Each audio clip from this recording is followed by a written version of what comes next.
A king can spend his whole life sharpening one insult after another, like arrows laid neatly in a quiver, and still find that the one he aims at does not move.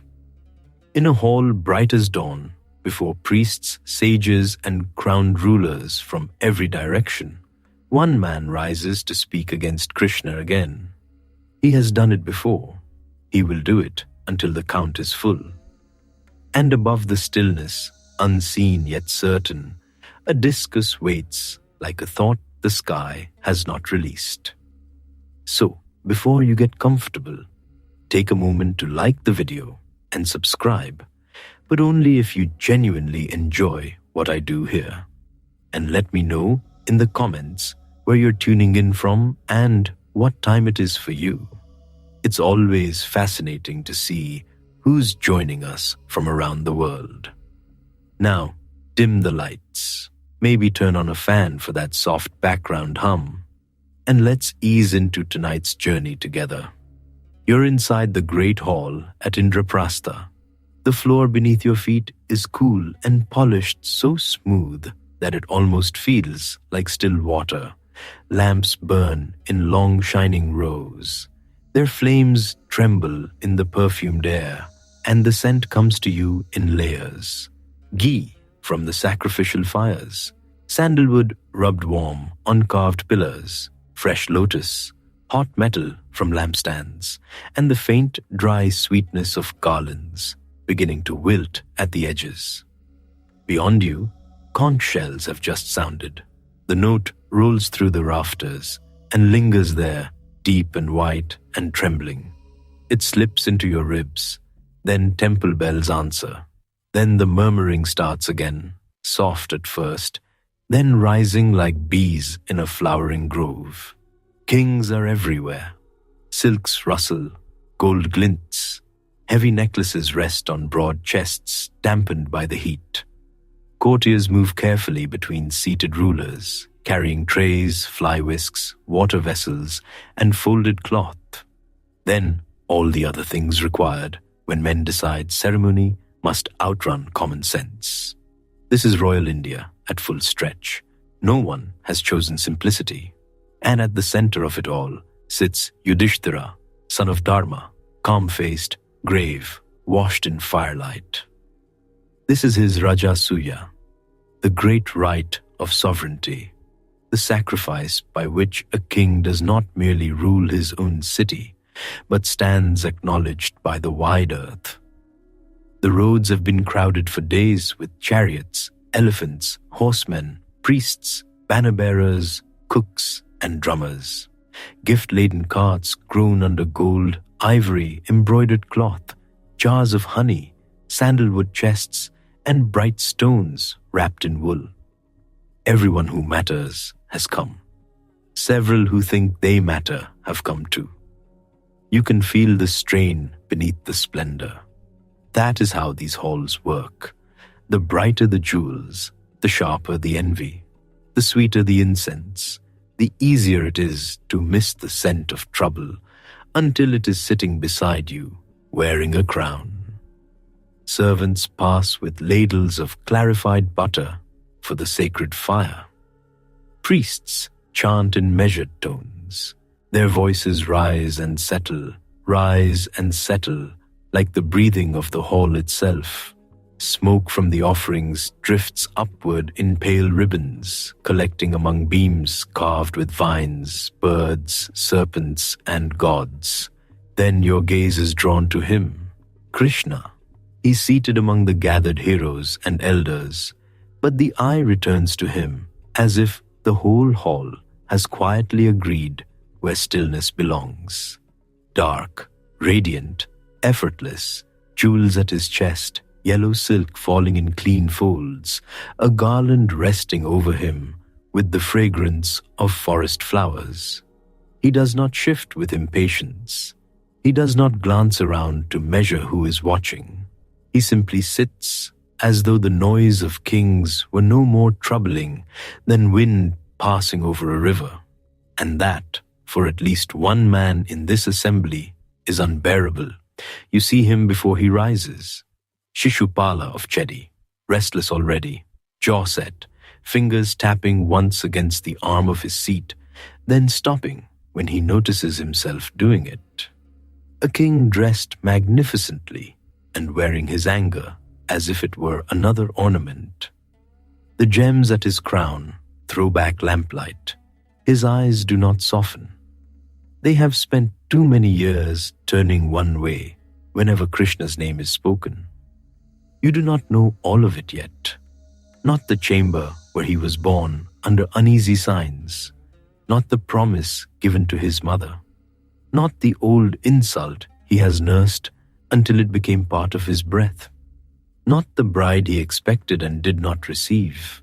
Those will come, slowly, like footsteps through a long corridor at night. For now, you only feel what the hall feels. A tightness, a waiting. The rite has reached a sacred point. Among all assembled, one guest must receive the first honor, the Agra Puja, water for the feet, offerings, reverence before all others. It is no small matter. In a gathering of proud men, choosing the worthiest is like lowering a lamp into dry cotton and hoping everyone remains philosophical. Bhishma has spoken. The grandsire is old as memory, harder to bend than a young warrior's bow, and he has named Krishna as the one who should be honored first. The words moved through the assembly with the weight of truth. Many bowed their heads at once. Some smiled. Some looked relieved, as though order itself had just taken a seat. Others did not.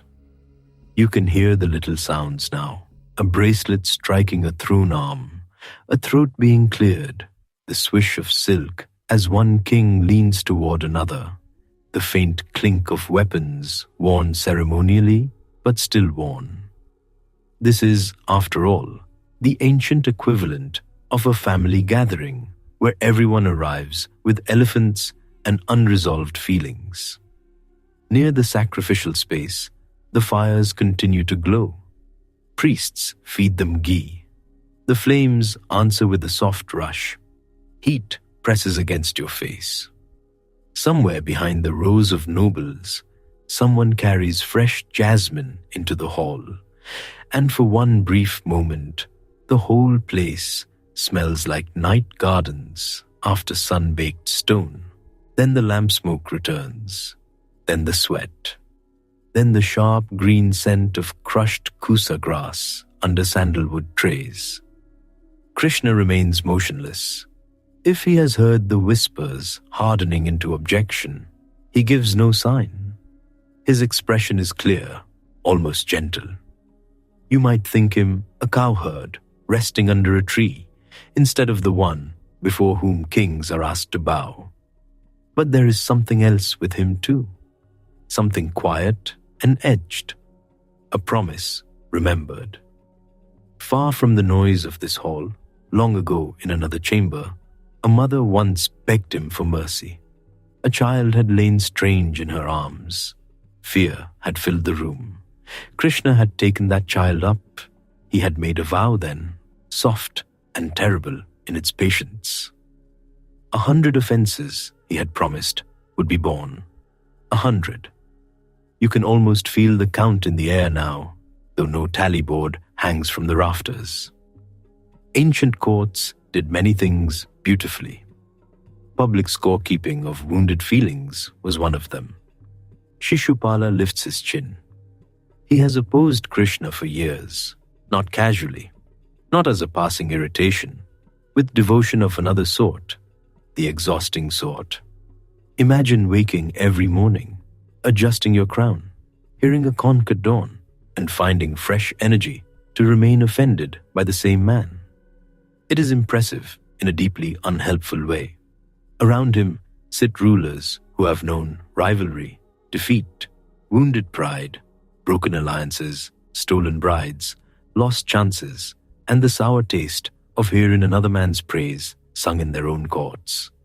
Some avert their eyes, some wait hungrily, some pray this will pass with words alone. At Krishna's side, the calm only deepens. You look at his hands, relaxed, open, resting lightly, and yet the thought comes anyway. Sudarshana, not flying, not flashing, not yet, only waiting, like sunlight held inside a circle, like law before it speaks, like the last line of a promise nearing its end. The whole grows strangely hushed, though hundreds are gathered there. Even the bells seem to have gone farther away.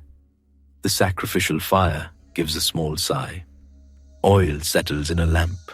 Somewhere, an elephant outside rattles its chain, then falls still. Shishupala rises. Silk falls straight from his shoulders. Anklets on a nearby attendant give a nervous chime. Faces turn toward him in ripples, toward him, then toward Krishna, then back again. And you are there between breath and speech, in that suspended moment when night, fire, kingship, memory, insult, and destiny all gather under one roof. Tonight, you will walk through it all, back to Chedi, where the child first opened strange eyes, through the years of resentment that hardened into habit, along the roads that led all these rulers here, into this blazing hall where honor is offered, anger stands up, and Krishna waits, serene as a dark river under moonlight. The first words are about to leave Shishupala's mouth. The count is about to continue, and the discus, silent as a star, is already near. The night folds backward, not gently either. One moment you're in the great hall with kings holding their breath around a wound that has learned to speak. The next, you are far from Indraprastha, in the kingdom of Chedi, where the air is hot, smoky, and thick with worry. Outside, the palace sleeps badly. Inside, no one sleeps at all. Silk curtains stir in the hot wind like uneasy ghosts. Oil lamps hiss in their shallow bowls.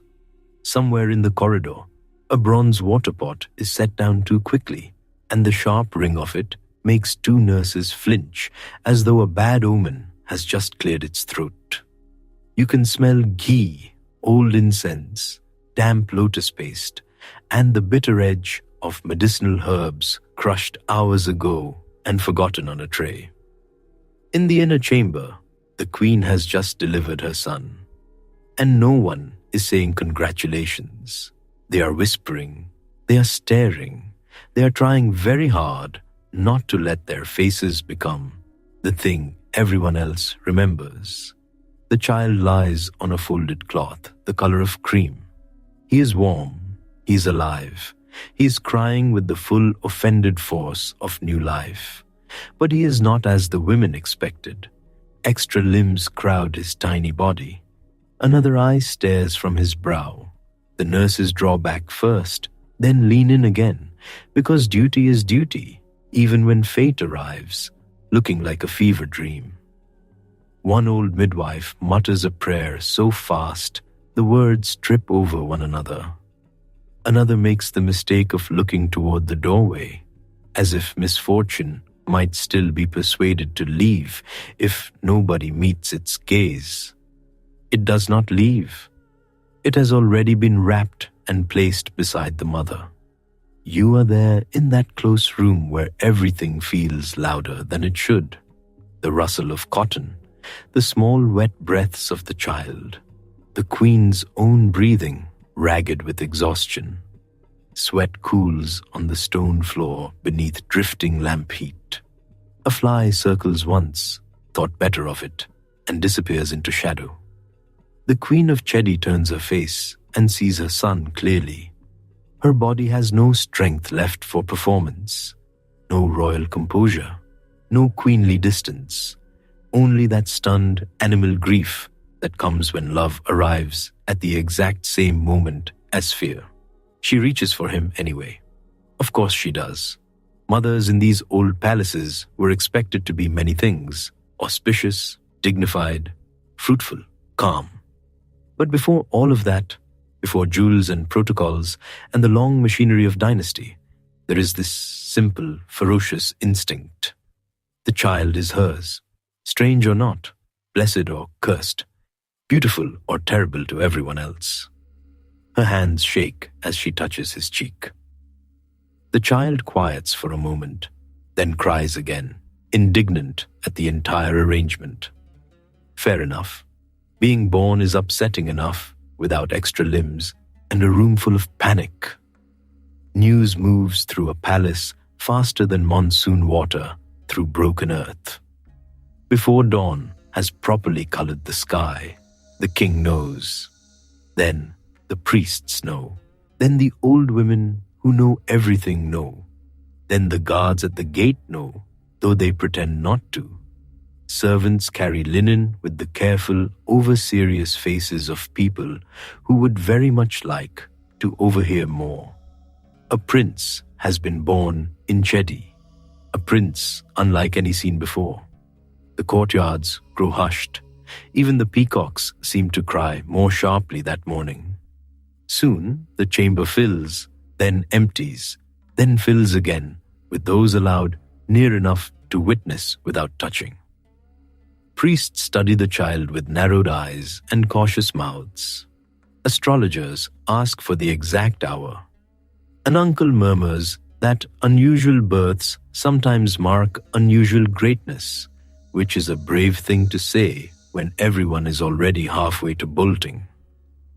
Another relative mutters that unusual greatness and catastrophic trouble often dress alike at first. No one thanks him for this contribution.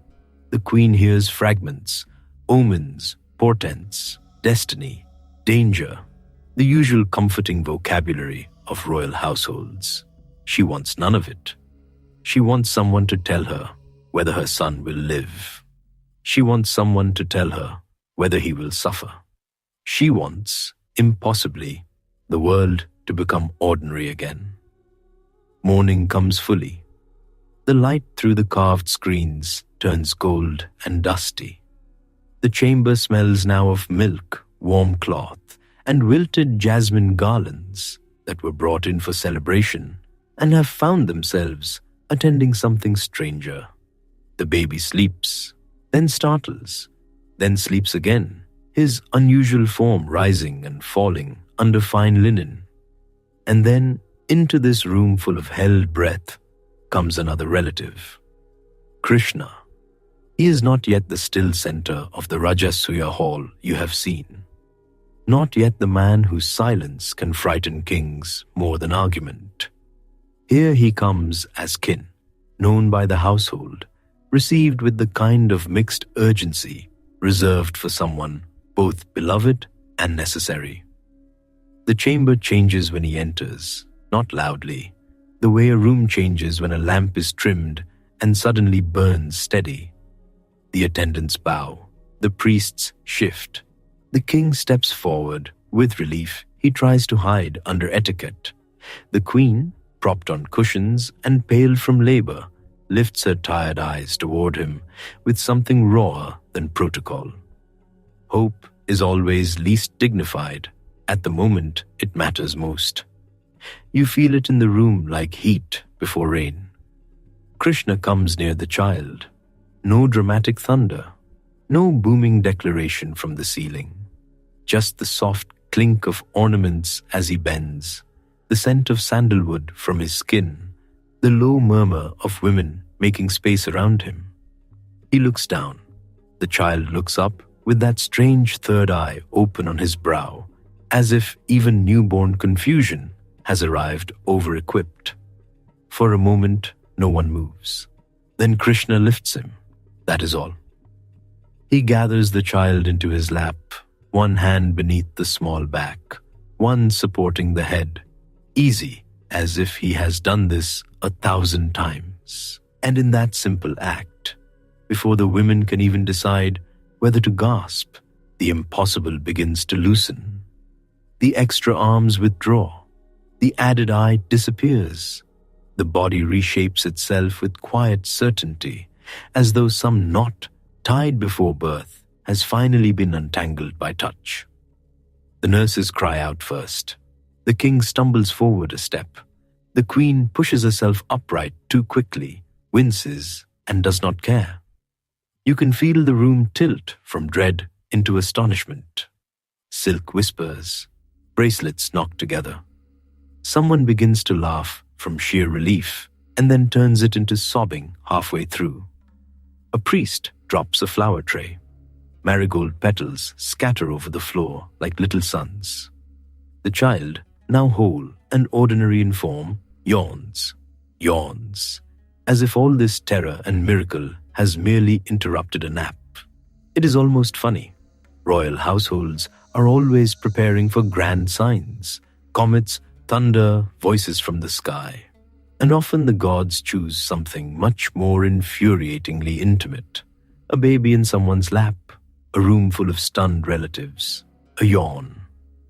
The queen begins to cry then, properly and without restraint, not the thin tears of fear, the deep, shaking kind that come when the body finally believes it may stop bracing itself against disaster. She reaches out and Krishna places the child in her arms. She searches his face, his little hands, his brow, as if strangeness might reappear if she blinks too long. But the child remains whole, warm, fussing, mortal-looking, her son. You're close enough to hear the soft hitch in her breath, close enough to smell the sweetness of milk and sandalwood mingling in the warm chamber. Outside, somewhere in the courtyard, a conch sounds for morning rites. Its note slides through the carved stone screens and hangs in the room like a thread between worlds. Then the thread tightens, because relief in these old stories never comes alone. There is always the second half. The king, trembling between gratitude and fear, asks the question he almost does not dare to ask. If the child has become whole in Krishna's lap, what does that mean? Was this a blessing only, or the mark of something yet to come? No one in that room wants the answer, but answers arrive anyway.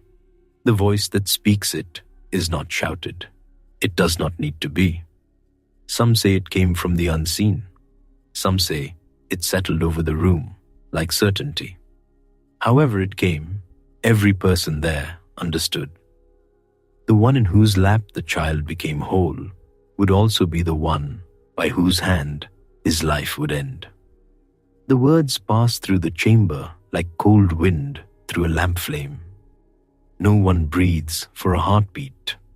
Then the queen clutches the child to her chest so fiercely that a nurse has to touch her elbow gently to remind her the baby is not a jewel box to be locked shut by force. This is the cruelty of prophecy. It gives and takes in the same breath. Your son will live. Your son will be made beautiful. Your son's doom has already entered the room, smiling kindly, and you are expected to offer him a seat.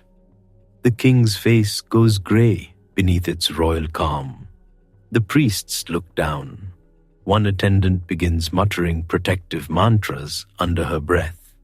Another simply stares at Krishna, as if trying to reconcile tenderness and danger in a single human form and failing. The queen does not fail. She understands immediately. That is the misery of mothers in royal houses. They become quick students of impossible things. She knows Krishna is kin. She knows he has just done what no physician, priest, or king could do. She knows the child in her arms has been spared some unnamed affliction by his touch. And she knows in the exact same moment that fate has set its hook. So she does what any mother with even one breath left in her body would do. She begs, not with ceremony, not with polished phrasing. She asks him for mercy. She reminds him of blood ties, of kinship, of the helplessness of infants, of the helplessness of women who have just crossed the fire of childbirth only to be handed a prophecy instead of peace. She asks, in essence, for the one thing no mother can stop asking the world for. If sorrow must come, let it come late. Let it come softened. Let it come after every possible chance has been given. The room listens. You can hear the wick of a lamp crackle. You can hear a pigeon shifting on the outer ledge. You can hear the tiny snuffling breaths of the prince against his mother's arm. Krishna listens too. His face does not harden. That would be easier to bear in some ways. If he looked remote, if he looked like judgment, the room could arrange itself around fear. But he looks compassionate, present, almost unbearably gentle. He tells her he cannot unmake what has already been woven, but he can give time. He makes her a promise. He will forgive 100 offenses from this child when he grows to manhood. 100 acts of insult, defiance, or wrongdoing directed at him, and still he will pardon them. The count will be long. The patience will be real. The mother's plea will not be forgotten. Only after that boundary is crossed will the end come. 100.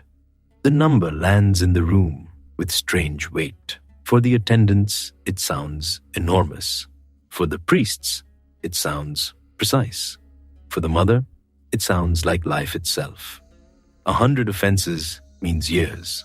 It means chances. It means the hope that a child may turn before the edge is reached. It means that hot-headed youth might cool, that pride might bend, that the future is not yet a shut gate. She bows her head over the baby and accepts this impossible gift because there is nothing else to do. And also because mothers are gamblers in a way kings can never understand. Give them one narrow bridge over an abyss, and they will believe fiercely that their child can cross it. The chamber exhales, not into peace, not fully, into a new shape of anxiety, one draped in gratitude. Servants begin moving again. Water is brought, fresh cloth, the discarded garlands are replaced. Someone relights a lamp that had guttered nearly to smoke. Life, that shameless creature, resumes its little tasks, even while destiny sits in the room, counting on invisible fingers. You are there as the prince is laid down again, beside his mother, now beautiful, now whole, with only the memory of strangeness left hanging around him, like a scent after rain. His tiny hand opens and closes in sleep. His mouth makes that solemn newborn pout that suggests he is already displeased with the management of the universe. That part, at least, will prove durable. Outside the chamber, word spreads in a different shape now. The monstrous child became whole in Krishna's lap. A prophecy was spoken. The mother received a promise. By noon, the palace corridors are full of low voices. By evening, the city has embroidered the details. By nightfall, half of Chedi is certain the child will become a great king, and the other half is certain greatness is simply a more decorated form of trouble. Both are right often enough. The day lengthens. Heat gathers under the eaves. Perfumed smoke drifts from household shrines. In the nursery, the queen dozes at last, one hand resting on the child's blanket. Exhaustion drags her under in fragments. Even in sleep, her fingers twitch, as if still counting prayers. Krishna does not stay forever. No one ever gets forever with him. He leaves the chamber with the same quiet steadiness he brought into it, and the household parts around him. Some bow in reverence, some in fear, most in both. Then he has gone down the corridor, past painted walls and shadowed lamps, while behind him, the Prince of Chedi breathes softly in the thick afternoon heat. You can almost believe, standing there, that the danger has passed, that a promise of 100 pardons is so vast it might never be used, that the child will grow, laugh, train, marry, rule and learn sense before his anger hardens into fate. But a prophecy is patient. It does not shout every day. It waits in nurseries. It sits beside cradles. It listens while mothers sing. And in the years to come, every insult Shishupala hurls will land first in this room, where a tired queen begged for mercy and received a number instead. For now, though, stay here a little longer. Feel the afternoon settling over Chedi. Hear the distant coo of palace pigeons in the rafters. Smell cooling sandal paste, milk, and the fading smoke of morning lamps. The child sleeps. The mother sleeps badly. And somewhere beyond the silk curtains, unseen but already moving, the count has begun. Years pass in Chedi, and resentment learns to walk beside him. The child with the omen tied to him grows into a prince, with wide shoulders, quick hands, and a face people are careful around. Not because he is ugly. He is not. He is striking in the severe way some men are, as if smiling would crack something important. But there is always that little tension in the room when he enters, like servants sensing a storm before the curtains move. Dawn in Chedi begins with iron. Before the sun has fully climbed over the palace walls, spear shafts are already knocking against shields in the practice yard. Horses snort mist into the morning air. Trainers bark instructions until their voices turn rough. Whetstones scrape along sword edges with that steady tooth-on-tooth sound that can get into your skull and stay there. The elephants in the royal yard flap their ears, swing their trunks, and occasionally express opinions about everyone's discipline in long, offended trumpets. You can stand there in the pale light and watch Shishupala train. He does not do anything halfway. If the others throw 10 spears, he throws 15. If they ride until sweat darkens their tunics, he stays in the saddle until the grooms start exchanging looks and the horses beg the gods for a prince with hobbies less punishing.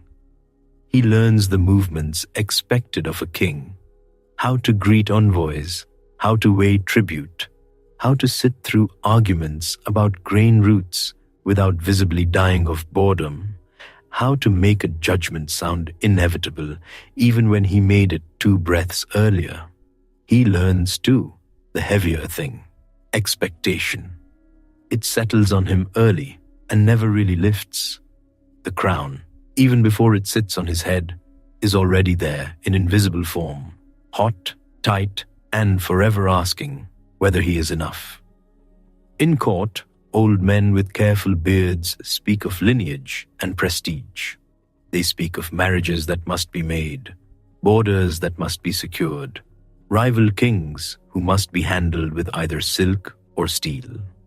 They speak around him, to him, through him. Every word is a brick. Every day adds another layer. And through all of it, another name keeps arriving. Krishna. At first it comes in family talk, because he is kin. Then it comes in travelers' gossip, carried in with dust from the road. Then in merchant stories over ledgers and sweet lime water. Then in songs, always in songs. A cowherd boy who lifted a mountain. A dark prince who broke proud men without seeming to try. A charioteer no one could outthink. A warrior whose city gleamed by the sea. A man women whispered about, and old warriors respected, and enemies described with that infuriating mixture of contempt and awe. You can almost taste what this does to Shishupala. It is bitter, metallic, familiar, because he has not forgotten the prophecy. How could he? His mother never lets the memory quite die. She does not speak of it every day, but some fears live in a house the way incense lives in cloth. You stop noticing it until the air stirs. She loves her son fiercely.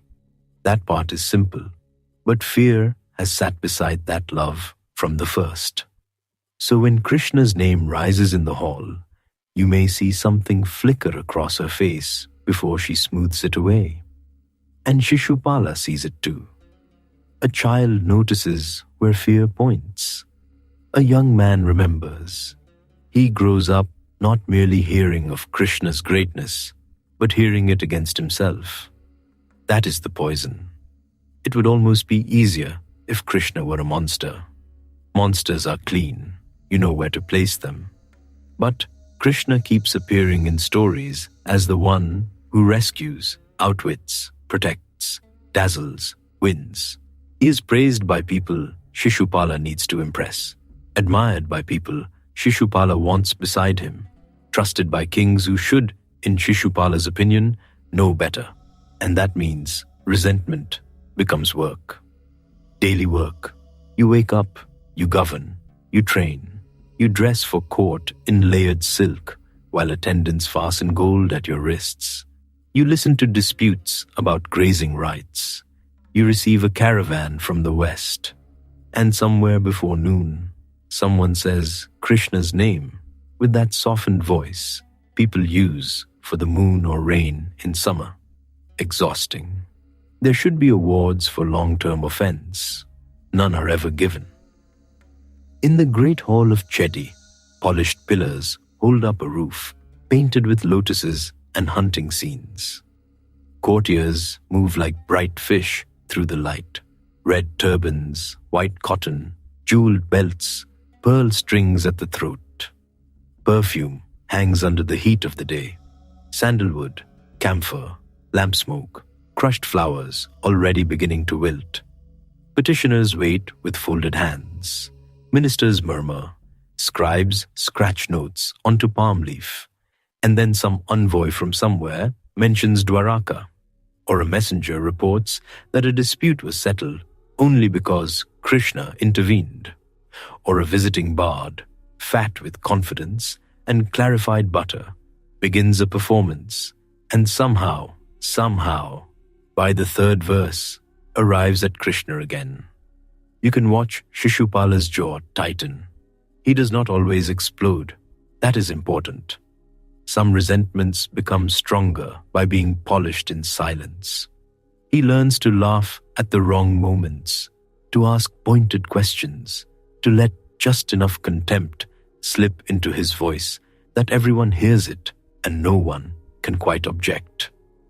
He becomes very good at the kingly version of a sneer.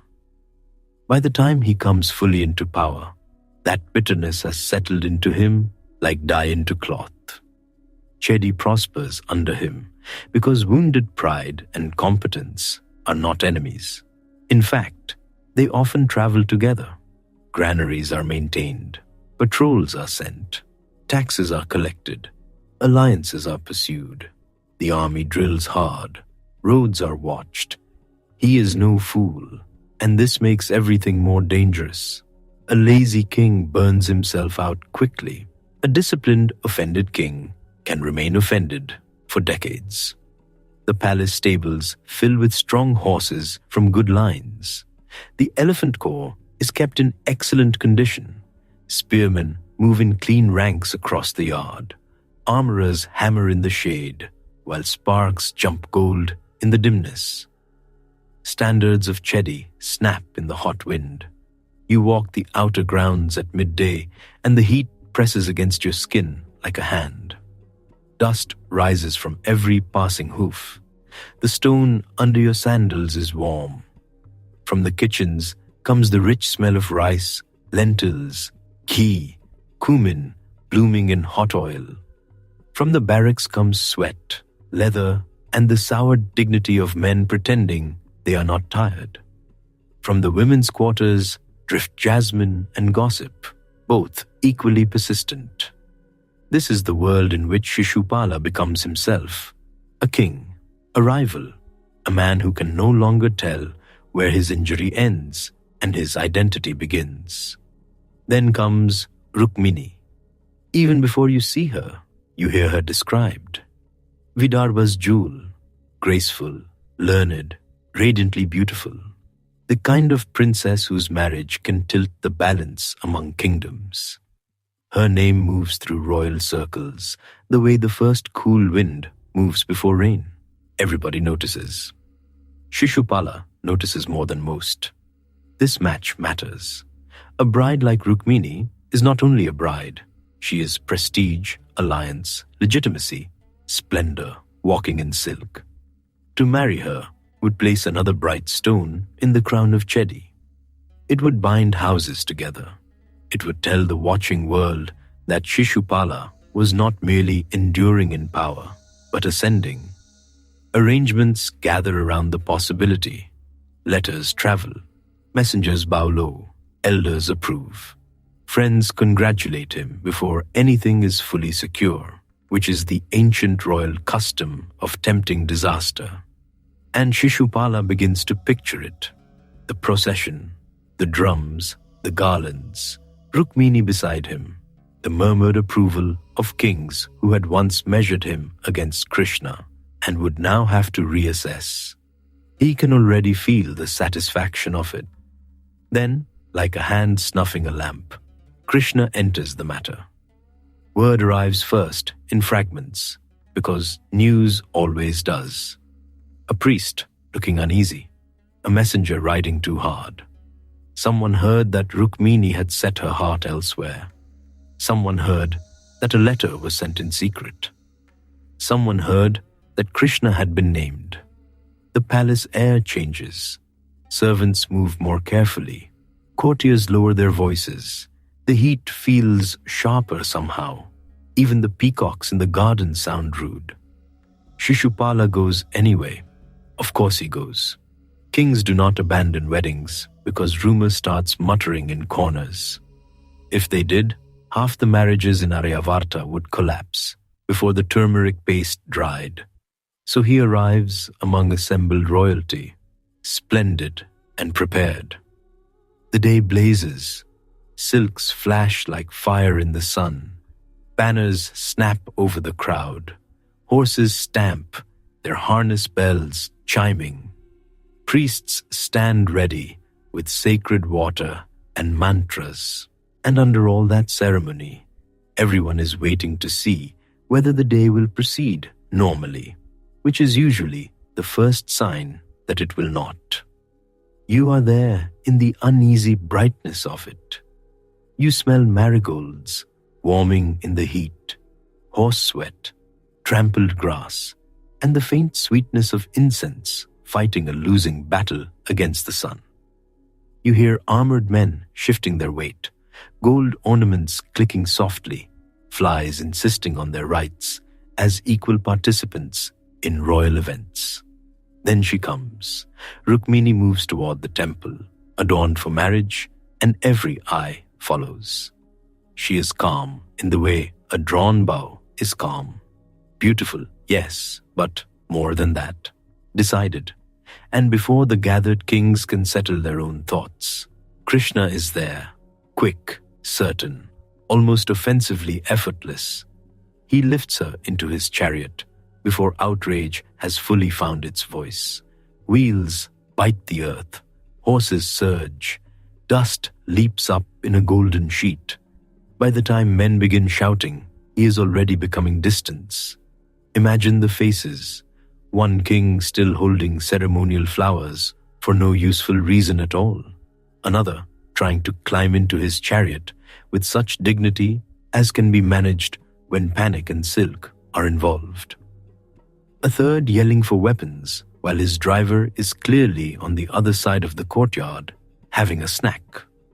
Royal events depend heavily on timing, and nothing ruins timing like the bride leaving with someone else. Shishupala watches it happen. That is the cut. Not rumor, not warning, not fear. Sight. Krishna taking what Shishupala had expected to receive before the eyes of kings. Again the center shifts toward that dark, radiant man. Again, admiration goes with him like birds following a monsoon wind. Again, Shishupala is left standing in the wreckage of a public moment, carrying humiliation that everyone can see and no one can politely mention. There is pursuit, of course. Outrage mounts horses quickly. Allied kings roar and rattle and give chase because pride hates stillness. Dust boils up under wheels.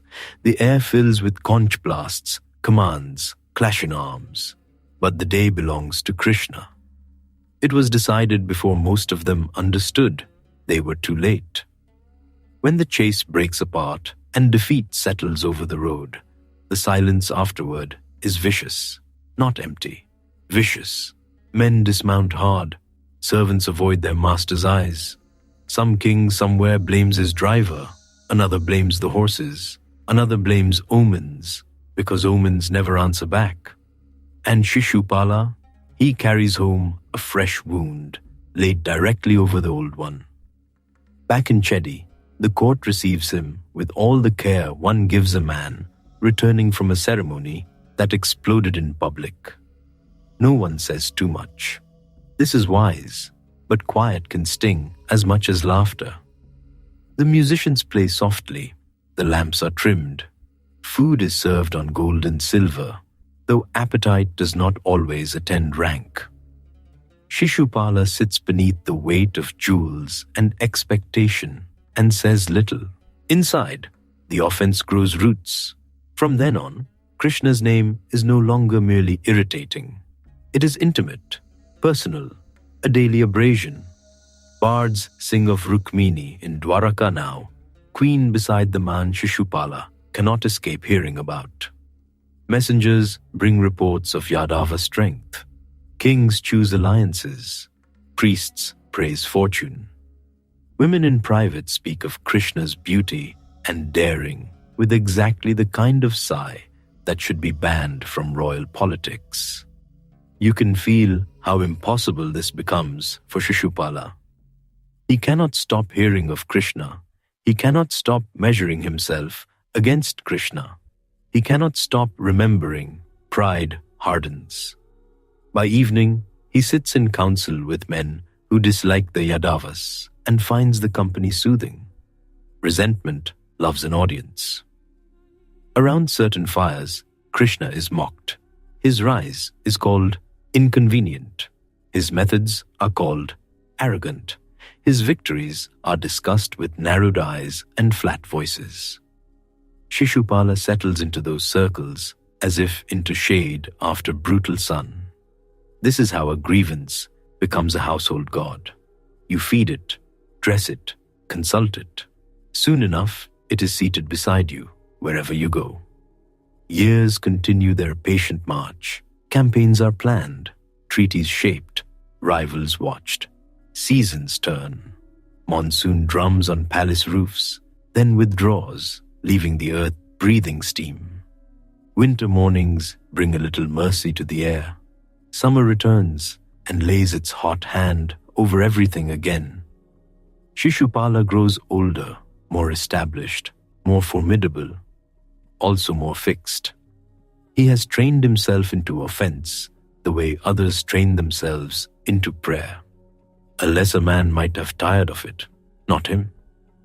He can sustain indignation through meals, festivals, military reviews, diplomatic receptions, and probably a solar eclipse. It is almost impressive. If resentment were a sacrificial fire, his priests would never need to add wood. And still, the count moves. Not publicly, but each slight, each insult, each fresh hardening of the heart adds itself to the unseen measure promised long ago in a quiet room beside a worried mother. Sometimes, late at night, the palace settles enough that you can hear the chains of tethered elephants shifting in the yard. A guard coughs under a torch. Somewhere, water runs through carved stone channels into the lotus pool. The air smells of cooling brick, old smoke, and night-blooming flowers. Shishupala does not sleep easily. He lies awake under fine cotton, staring into dark rafters, and the same scenes return. The whispers after his birth, the fear in his mother's eyes, Krishna's lap, the vanished deformities, the promise. Then later, the temple, the bride, the dust, the watching kings. Humiliation is a patient storyteller. It repeats itself until memory gleams like a blade. And by the time dawn returns to Chedi, with the scrape of whetstones and the grunt of wrestlers and the restless stomp of horses in their stalls, Shishupala rises again into the same life, the same kingdom, the same pride, the same injury, polished and ready to wear. And beyond Chedi, other kings are gathering their own grudges like firewood. Soon enough, Shishupala will not be alone in his anger. Soon enough, he will find men who burn the way he burns. And in their company, resentment will begin to feel almost like strength. After Rukmini, nothing improves. If anything, Shishupala's hurt settles deeper into the bone. In Chedi, the mornings still begin the same way. Conches from the temple, stable hands cursing softly at stubborn horses, spear shafts stacked in the yard, smooth with oil and use. The cooks stirring lentils in great bronze pots, while smoke curls into the already warming air. But now, there is a new habit in Shishupala. When travelers arrive, he asks what they have heard. Not about harvests, not about roads, about Krishna. And the answers come too easily. Krishna in Mathura, Krishna in Dwaraka by the sea, Krishna outwitting one king, allying with another, walking through trouble as if trouble were a curtain he could push aside. You can feel how each report lands. A small hard thing dropped into water. No splash at first, then circles widening. He takes to hearing the world as insult. A bard praises Yadava cleverness in one court, and Shishupala hears mockery. A merchant mentions the sea forts of Dwaraka, and Shishupala hears boasting. A priest speaks of Krishna with affection, and that is somehow the worst part, because affection is harder to fight than fear. Fear at least looks like an enemy. Affection sits smiling in the next chair. So he does what proud kings often do when one grievance becomes too heavy to carry alone. He goes looking for men with matching burdens, and there are plenty. The roads of that age are full of dust and resentment. By noon, the air over the highways shimmers. Caravans crawl between cities under patched awnings. Messengers ride with white salt crusted on their tunics, horses lathered at the neck.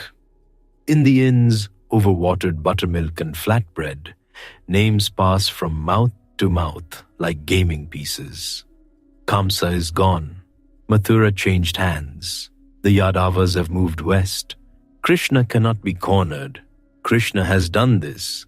Krishna has prevented that. Krishna has taken another step no one expected.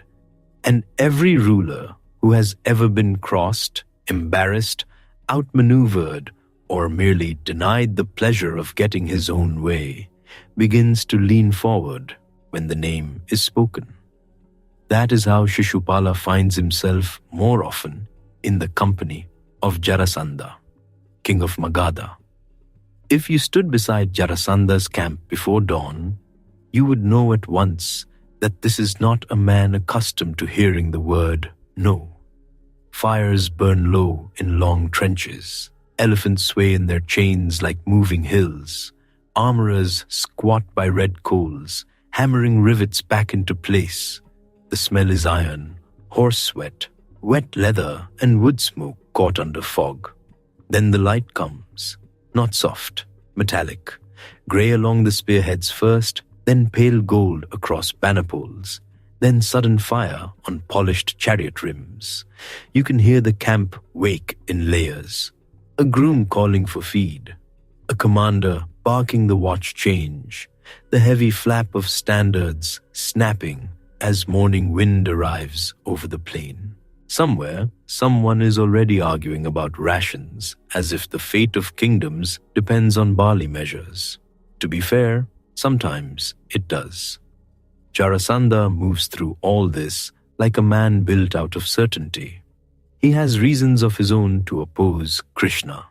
Deep reasons, hard reasons, enough to fill a lifetime. And Shishupala, coming into that orbit, feels something dangerous and pleasant at once. Relief. At last, another king who does not sigh dreamily at Krishna's name. At last, men who do not talk as if the dark-eyed Yadava is the answer to every problem from border disputes to bad weather. Around such men, resentment begins to feel less like a private weakness and more like policy. That is the trick of it. Sit by enough campfires with the same complaint passing from hand to hand, and complaint starts to dress itself as wisdom. Night in a war camp has its own kind of intimacy. Fires crackle low, rice bubbles in blackened pots, horses stamp and snort in the dark beyond the light. Men strip off armor and become ordinary for a little while, rubbing sore shoulders, picking thorns from sandal straps, laughing too loudly at small jokes, because morning will be business again. Shishupala sits among kings and captains who have all, in one way or another, found Krishna difficult. One had expected support and did not get it. One had lost a marriage bargain. One had seen a raid foiled. One simply hated the idea that anyone could be praised that much without choking on it. Grudges move around the circle, like gifts no one asked for, but everyone unwraps anyway. A king from one frontier swears Krishna is too clever by half. Another insists he is dangerous because he smiles while changing the balance of power. A third, red from drink and campfire heat, complains for an astonishing length of time about tribute, escorts, and public honor. You discover very quickly that many rulers can command armies but cannot survive the smallest slight with dignity. Crowns are heavy. Egos are somehow heavier. Shishupala listens. Then he adds his own injuries. Rukmini, the humiliation, the constant praise, the sense that every road, somehow, bends toward this one man, and the circle nods. Of course it does.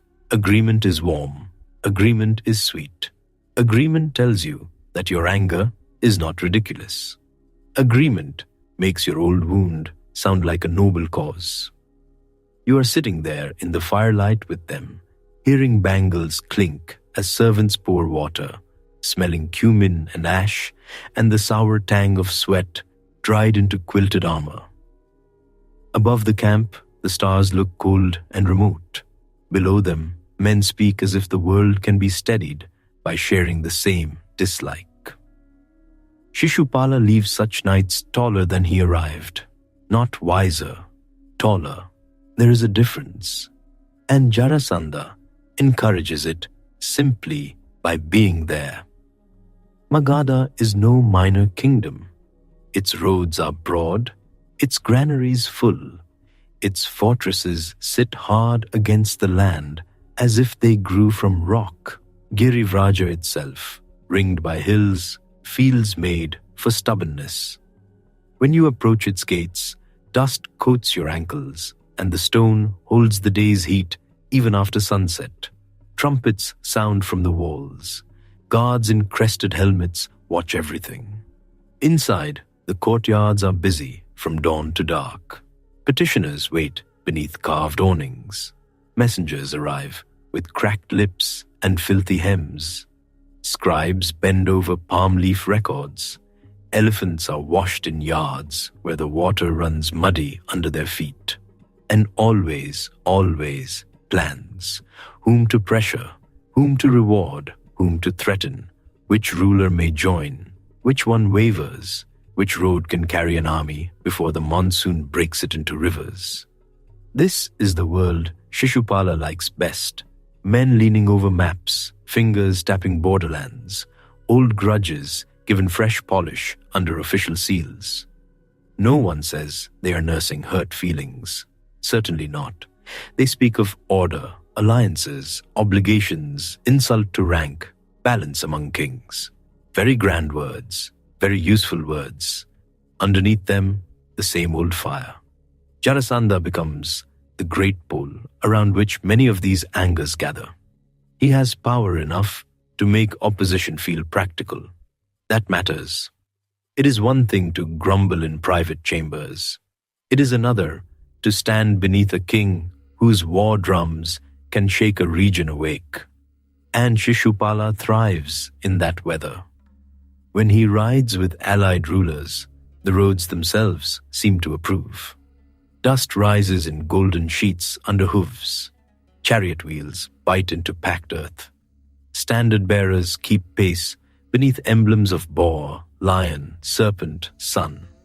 Drums roll from the rear ranks at sunset when camps are set. Fires bloom by the hundreds. By torchlight, armor glows like banked coals.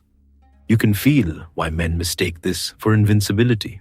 So many tents, so many voices, so many banners. Surely truth must be on the side with this much noise. But noise is only noise, even when gilded. There are campaigns, marches, standoffs, sudden retreats, swift strikes, long councils that begin before moonrise and end with birdsong. No single season stays simple. The Yadavas are slippery in the way shorelines are slippery. Try to seize one line and the shape has changed. Krishna especially has a talent for not being where anger expects him to stand. That drives Shishupala nearly mad. A man wants a clean enemy, a gate to batter, a field to seize, a moment when strength can announce itself in plain language.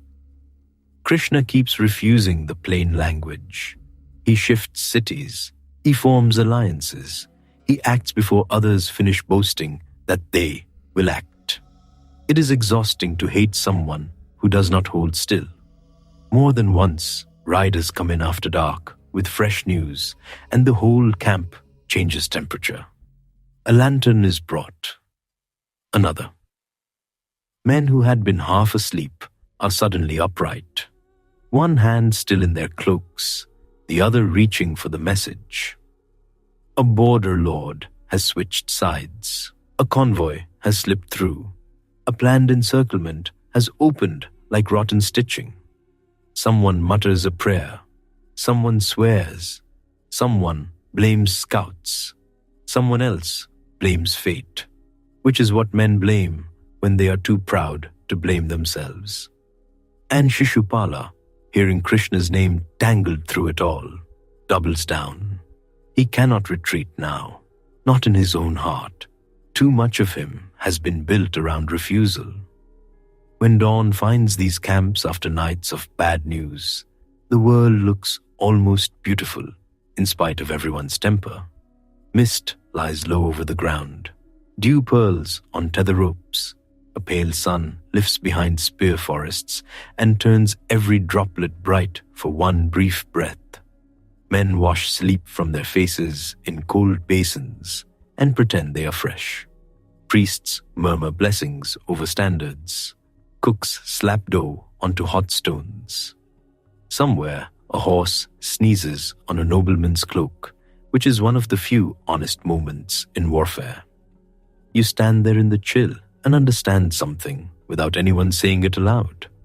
Shared dislike is a kind of intoxication. It warms, it binds, it makes lonely men feel chosen. Shishupala, among rulers who also burn, stops feeling like a single offended king and starts feeling like part of a cause. That feeling can carry a man very far. Farther than truth, sometimes. Farther than prudence. Farther than the edge where warning would have turned him back. By now, when he enters a council, men make room. They know his fury. They expect it. Some admire it because they mistake intensity for depth. Others simply enjoy having someone say the sharp thing first. Every gathering has at least one man like that. In royal politics, unfortunately, they often have armies, and still the count moves. Not on fingers, not marked on a wall, But each insult offered in camp or court, each fresh vow, each bitter retelling, each sneer laid at Krishna's feet as if hatred itself were tribute, all of it is moving toward something. The promise made long ago in a mother's chamber has not been forgotten. Not by Krishna, not by fate. Shishupala does not know how close old words can walk behind a man. He only knows that he feels stronger with company. That is enough for him, for now. Meanwhile, the world keeps turning toward larger things. In Magadha, in Chedi, in courts across the plains, news begins to gather around one coming event. Yudhishthira, son of Dharma, is rising. Kings are being measured. Paths are opening and closing. And over all of it hangs the bright, impossible fact that no ruler can ignore forever. A great sacrifice is being prepared. A hall waits. A seat of honor waits with it. And every grudge, polished for years, begins to travel. The offerings are ready. The priests are ready. The kings are almost ready, which is not quite the same thing. Across Aryavarta, roads begin to thicken. Dust rises from them in long pale veils. Ox carts groan. Chariot wheels rattle over hard earth. Elephants move with that slow, offended dignity of creatures who know perfectly well that humans have built this entire occasion around carrying too much treasure from one kingdom to another. Word spreads faster than any caravan. Jarasandha has fallen. The captive kings have been freed. Yudhishthira of the Pandavas will perform the Rajasuya. And that means every ruler with a crown, a grievance, or a gift suddenly has somewhere to be. You can feel the whole land leaning toward Indraprastha. At dawn, the roads smell of wet grass and horse sweat. By noon, they taste of heat and grit. Priests ride beneath white umbrellas with bundles of kusa grass and ladles wrapped in clean cloth. Gold vessels are packed inside padded chests. Scribes carry tablets and rolls. Guards keep one hand near their spears and the other near the flies, bothering their ears. Servants trot beside carts, muttering prayers that axles hold, tempers hold, and kings remember they are attending a sacrifice, not a wrestling match. That last prayer is ambitious. From Chedi comes Shishupala. He does not travel lightly. His standard lifts above the road in the hot wind. Horses stamped with royal marks toss their heads in foam and sunlight. Behind him come guards in bright mail, attendants carrying sealed gifts, cooks, water bearers, heralds, parasol men, and the sort of officials no one notices until they are missing. And then suddenly, everyone is screaming because no one packed the ceremonial ladles. Shishupala rides at the front with his jaw already set. He has heard all the same tidings as everyone else. More than heard them. He has chewed them for days. Krishna helped bring down Jarasandha. Krishna freed kings who now speak his name with grateful eyes. Krishna will certainly be there in Indraprastha. Of course he will. He is always there where victory gathers. You are riding close enough to hear the little sounds of the journey, the leather creak of reins, the slap of loose harness, the soft clink of ornamented weapons knocking against a chariot rail. The smell is dust, hot bronze, sesame oil, and the faint sweetness of packed figs from the stores. Somewhere behind the main line, a cartwheel complains so theatrically you would think it had been personally insulted. Shishupala does not laugh. At resting places, under tamarind shade, or beside roadside shrines, the king's men mix and drift and gossip. That is how news moves, not in proclamations, in half whispers over buttermilk. One servant says Bhima tore Jarasandha apart with his bare hands. Another says Krishna knew the secret and signal the exact moment. A messenger from the east swears the freed kings wept when their chains were removed. A groom says Yudhishthira's new hall shines like a thing built in heaven. A caravan master, who has never once in his life understated anything, claims the floors are so polished you can see your ancestors in them if the light hits right. That one grows legs immediately. By the next campsite, it has become a story about crystal pools, gold trees, and walls bright as dawn. By the river after that, men swear the palace can make water look solid and stone look like air. The roads love exaggeration. They feed on it. Even so, none of this helps Shishupala. Every rumor has Krishna in it somewhere, like saffron in milk. At a ford where the river runs broad and brown around your calves, teams of men shout while carts are guided through the current. Priests lift their robes. Soldiers curse the slippery stones. One nobleman from a minor kingdom loses a sandal and behaves as though fate itself has singled him out for persecution. The sandal is recovered. Peace returns to the universe. Shishupala crosses without looking left or right. The water splashes up against the wheels. Sun glitters on it. The river smells of mud and reeds and something cool under the heat. You stand there for a moment with wet hems and warm wind on your face, watching whole kingdoms inch through water, and it feels impossible that all this movement is heading toward one hall, one altar, one decision about honor. But it is. North and south, east and west, the rulers come. Bhima has already gone east and brought submission. Arjuna has ranged through the north. Nakula has crossed western lands. Sahadeva has moved through the south. Tribute has been gathered like monsoon water. Now that tribute travels.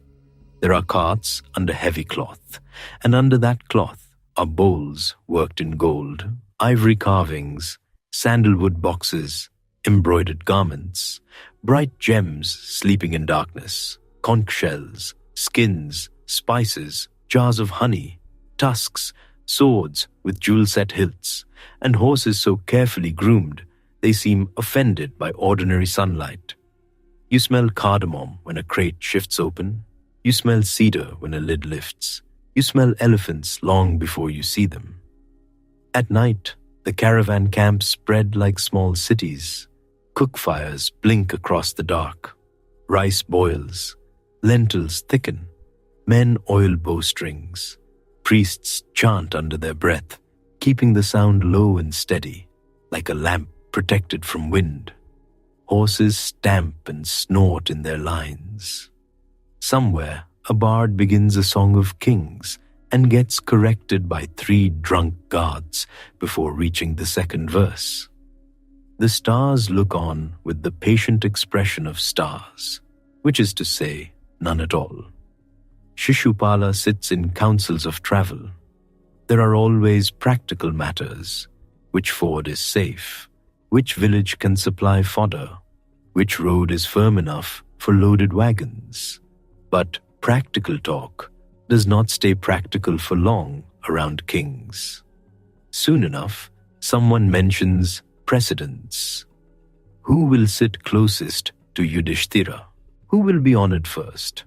Who has earned what after Jarasandha's end?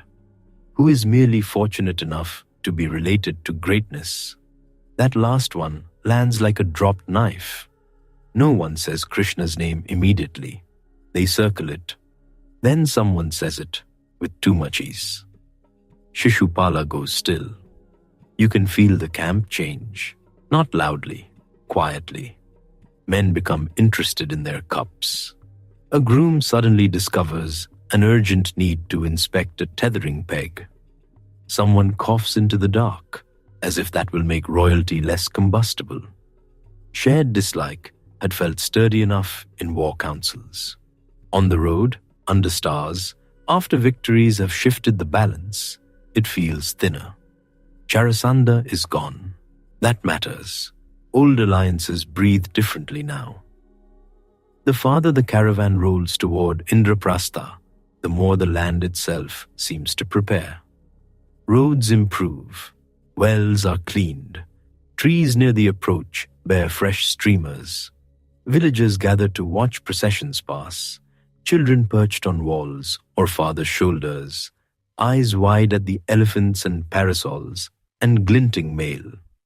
Women carrying water pause with bangles ringing softly on their arms. Old men squint and name banners under their breath. The city begins as rumor on the wind, then as a bright line, then as walls, then Indraprastha rises before you. It is new enough to feel startling. Its avenues are broad, its gateways are garlanded. Banners ripple from towers in reds, whites, and deep peacock blue.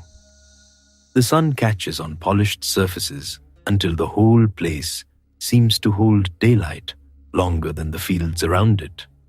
The air near the entrance smells of fresh plaster, flowers, incense, and the clean splash of water thrown to settle dust before honored guests arrive.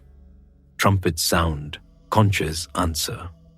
The arriving kings are received with care so elaborate it becomes its own art.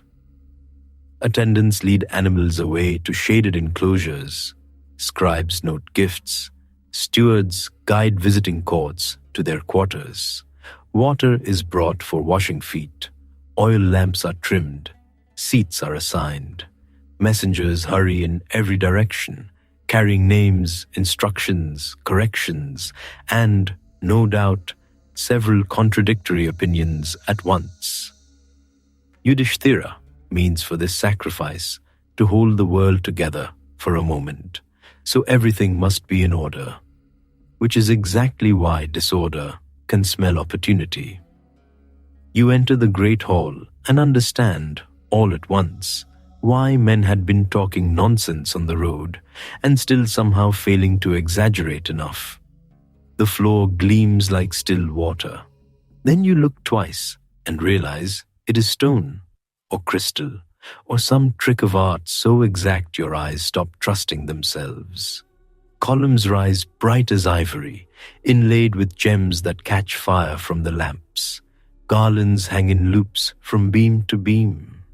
Servants pass with trays of flowers, with vessels of clarified butter, with bowls of fragrant paste.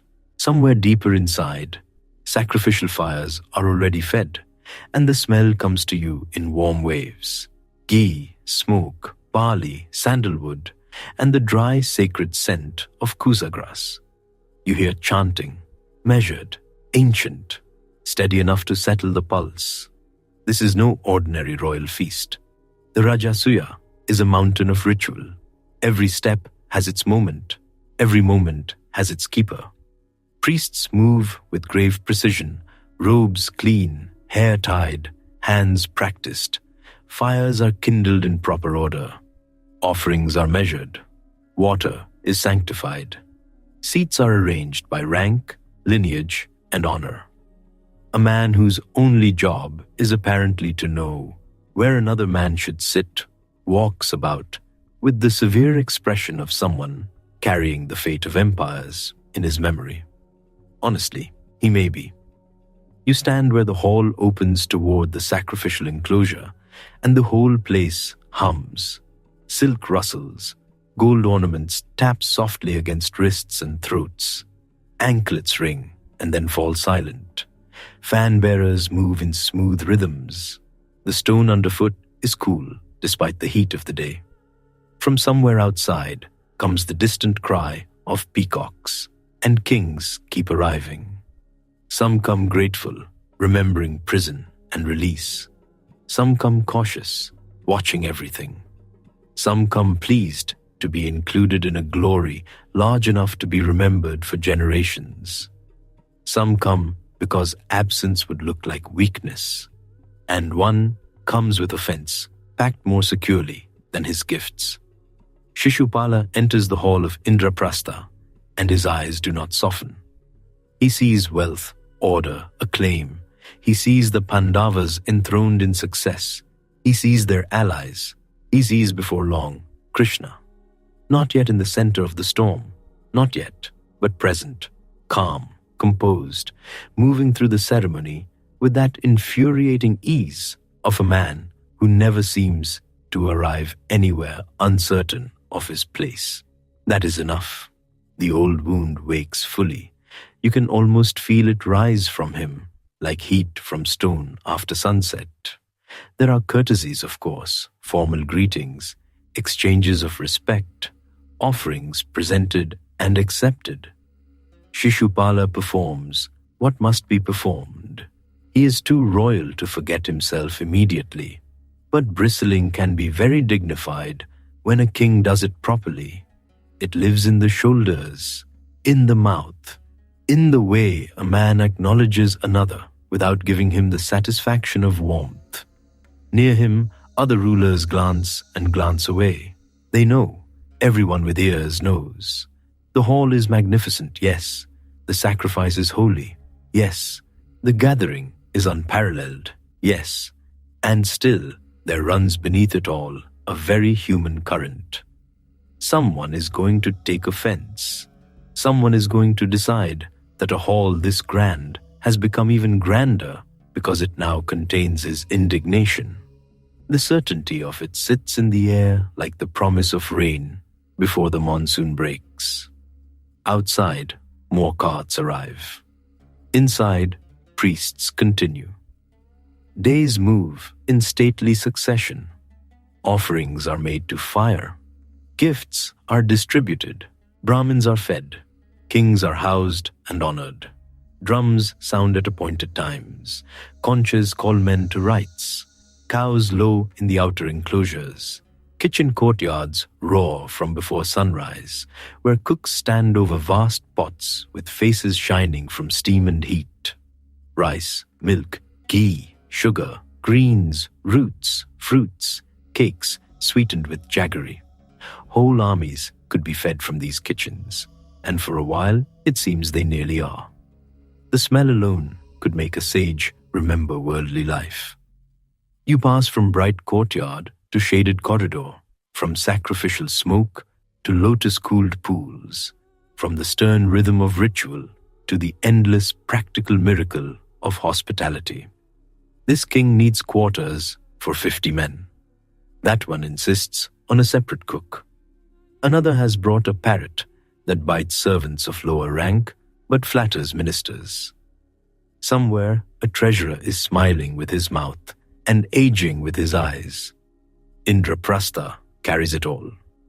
That is part of the wonder, and yet the center is still ahead. The first honor has not been given. The Agra Puja waits.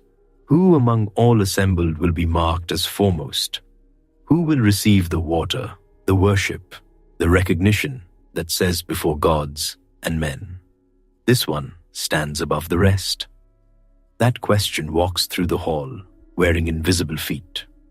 You hear it in lowered voices beside pillars. You hear it in careful compliments. You hear it in the way some men praise Yudhishthira's generosity while quietly measuring what generosity will cost them. Shishupala hears it too. More than hears it, he anticipates it with a kind of dreadful hunger. Because if Krishna is passed over, there is relief. If Krishna is honored, there is fire. And as the rites draw nearer to that moment, you can feel both possibilities breathing. The lamps are replenished, the floors shine, priests take their places, kings settle into their seats with ornaments adjusted, faces composed, thoughts decidedly less composed. You are there among them, beneath carved rafters and drifting incense, with the polished floor cool through the soles of your feet. The sacrificial flame moves softly in the draught. Somewhere bracelets chime. Somewhere a conch sounds low and long. At the far end of the hall, Krishna sits in stillness, and not far away, Shishupala waits inside his own rising anger, like a man holding a torch in dry season. And at last, the number promised in a mother's chamber draws near. The sun is high over Indraprastha now, and the great hall glows like something built out of noon itself. Light runs along crystal pillars, gold flashes from bracelets, crowns, anklets, sword hilts. The air is thick with sandalwood smoke, ghee, and the faint sweetness of crushed flowers under too many careful feet. You are standing among kings who have spent their lives being treated as the center of every room. This is not easy for them. Priests move in white and saffron, smooth as swans on a lake. Their chants rise and settle. Conch shells have already sounded. Sacred fires breathe in their square altars, small orange mouths fed by clarified butter. The smell of it clings to your hair, your clothes, the back of your throat. Every rite has unfolded in order. Every guest has been placed. Every vessel gleams. And now the hall reaches the delicate moment, the first honor, Agra Puja. The offering that says, before all gathered power, one among you stands highest. That is the kind of thing men smile about in public and remember forever in private. A hush moves outward without anyone ordering it. You feel it before you understand it. Silk stops rustling, arm rings stop chiming. Even the horses outside seem farther away. Somewhere beyond the hall, a peacock cries, sharp and lonely, and then even that is gone. At the center sits Yudhishthira, grave and bright-eyed, carrying the weight of ceremony like a man carrying a full lamp through wind. Around him are his brothers, each different even in stillness. Bhima looks as if patience is a garment tailored badly for him. Arjuna is composed, though alert in every line. Nakula and Sahadeva shine like polished steel. And there, among them all, Krishna, not slumped, not posed, simply seated, yellow silk, dark skin, a garland resting on his chest, the kind of stillness that does not come from trying to be still. His face is calm enough to annoy half the room on principle. You can see why. Men who have marched through kingdoms, broken rival armies, funded sacrifices, buried fathers, trained sons, and survived monsoons in leaking campaign tents do not enjoy being outshone by someone who appears to have slept well. The honored elders are present too. Drona, Kripa, Vidura, Dhritarashtra with Gandhari, and Bhishma, old as a vow, white-haired, straight-backed, carrying the quiet of a man who has looked at too many generations and outlasted all their excuses. It is Bhishma who rises. The movement is enough. No drum is struck, no herald shouts. Yet the hall bends toward him as grain bends before wind. Jewels flicker, faces turn. You can hear a lamp crackle. His voice carries easily, neither hurried nor uncertain. He speaks of worth, of greatness among the gathered, of the one fit to receive first worship. He does not grope for the choice. He does not soften it. He names Krishna, just like that. No hesitation.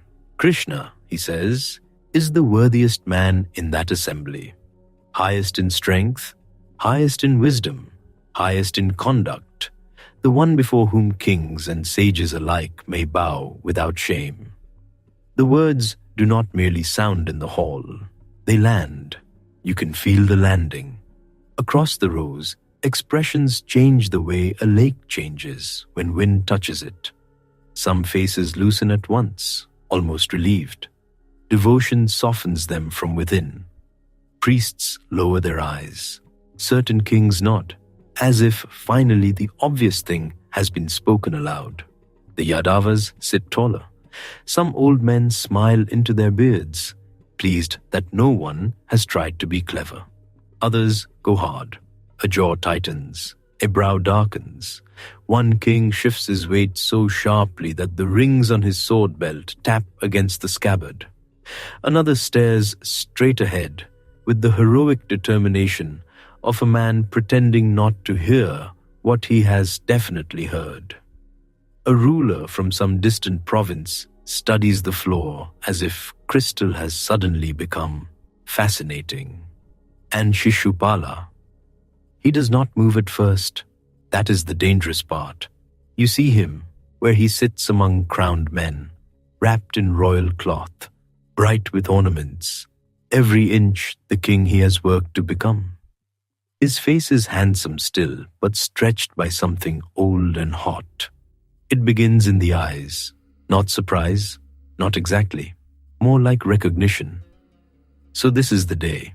All the old scenes return at once. The chamber of his birth, his mother's fear, Krishna's promise, the stolen bride, the laughter of other kings behind guarded hands, the endless unbearable sound of Krishna's name traveling farther than his own. And now this, not in a corner, not in a rumor, in public, in the center of the world. Servants come forward with the ceremonial offerings, water in shining vessels, flowers, fine cloth, fragrant paste, the sacred items for honoring the foremost guest. Sahadeva is ready to present them, careful and reverent, his young face lit with certainty. That is when Shishupala rises. The motion cuts across the hall like a blade drawn over stone. Necklaces shift on his chest. His ornaments catch the light. The hem of his garment snaps once against his ankle. He does not ask permission. He stands because his anger has already done it for him. You are close enough to hear the little sounds that come before speech. The inhale, the click of teeth, the dry scrape of his tongue against the roof of his mouth. Then his voice strikes the rafters. He does not begin mildly. There is no courteous clearing of the throat, no ornamental opening, no fake softness. He pours contempt straight into the center of the right. He attacks the choice itself, then the men who made it, then Krishna, with a force sharpened over years. He asks how so many crowned rulers can sit silent while a cowherd is raised above them. He asks what madness has overtaken the assembly. He asks whether age has dimmed Bhishma's judgment. The hall flinches. That first wave is bad enough. You can feel it prickle across skin. But he is only beginning. He goes on and on.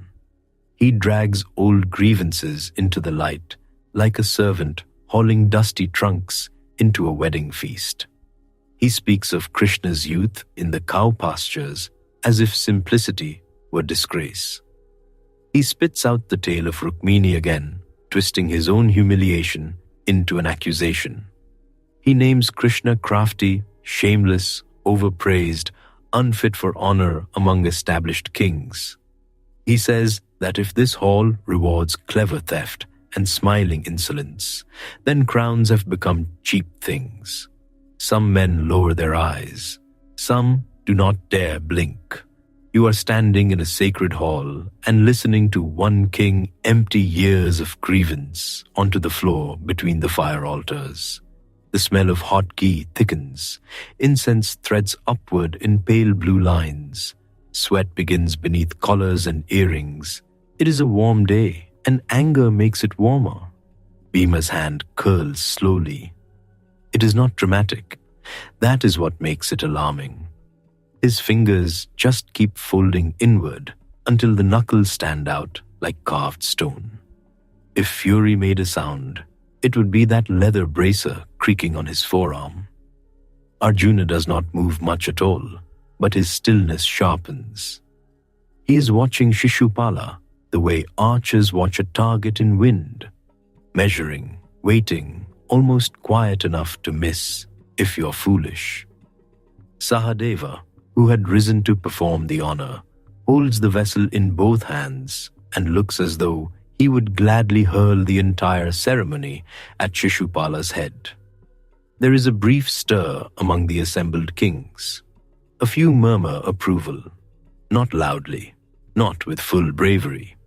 the sort of support men offer when someone else is risking everything on their behalf. Others hiss for silence. A captain in one row mutters to another and is immediately elbowed by a more practical friend. This is not a market quarrel. This is a sacrificial hall with very armed people in it. And at the center of all this, Krishna remains seated, calm, not blank, not cold. Calm in the way the sea can look calm while holding storms beyond the horizon. You remember, because the hall does not, a chamber long ago in Chedi, a frightened mother, a strange child, made whole in Krishna's lap, her plea for mercy, his answer, 100 offenses forgiven. So while Shishupala speaks, Krishna counts, not on fingers, not with visible effort. He simply knows. The count moves behind his eyes like beads passing through an unseen hand. One more, and another, and another. Shishupala mistakes this patience for weakness, which is an old mistake and a very expensive one. His words grow bolder because nothing stops him.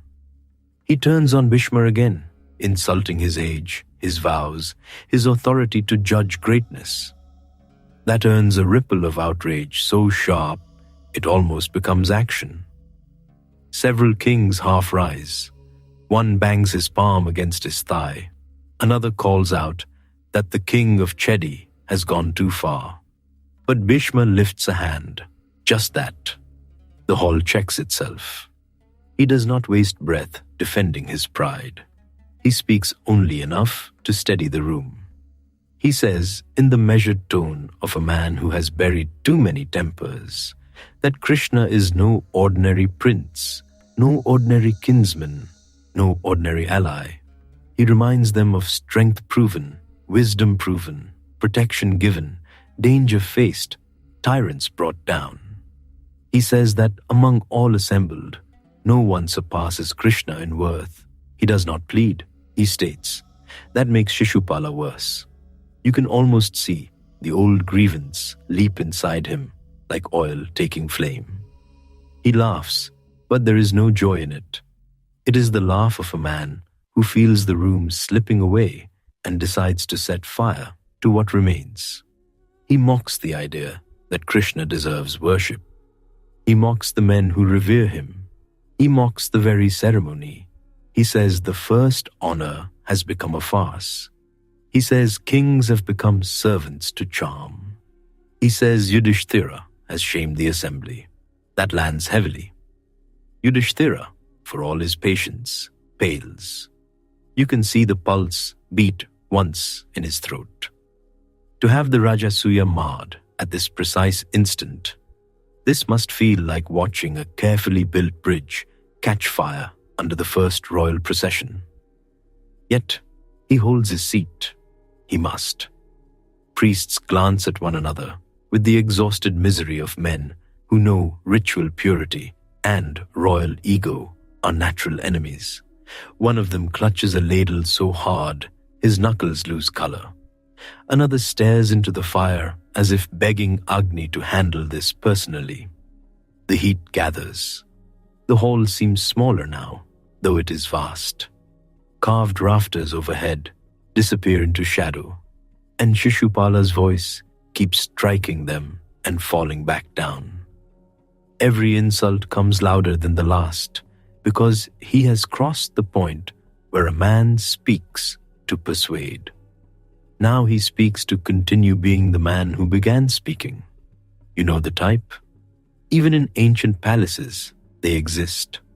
Once offended, they must carry the offense like a sacred flame. Feed it, display it, protect it from breezes of reason. Very tiring for everyone else. He tears into Krishna's deeds one by one, but always with that same aim, to drag him down from the place Bhishma has set him.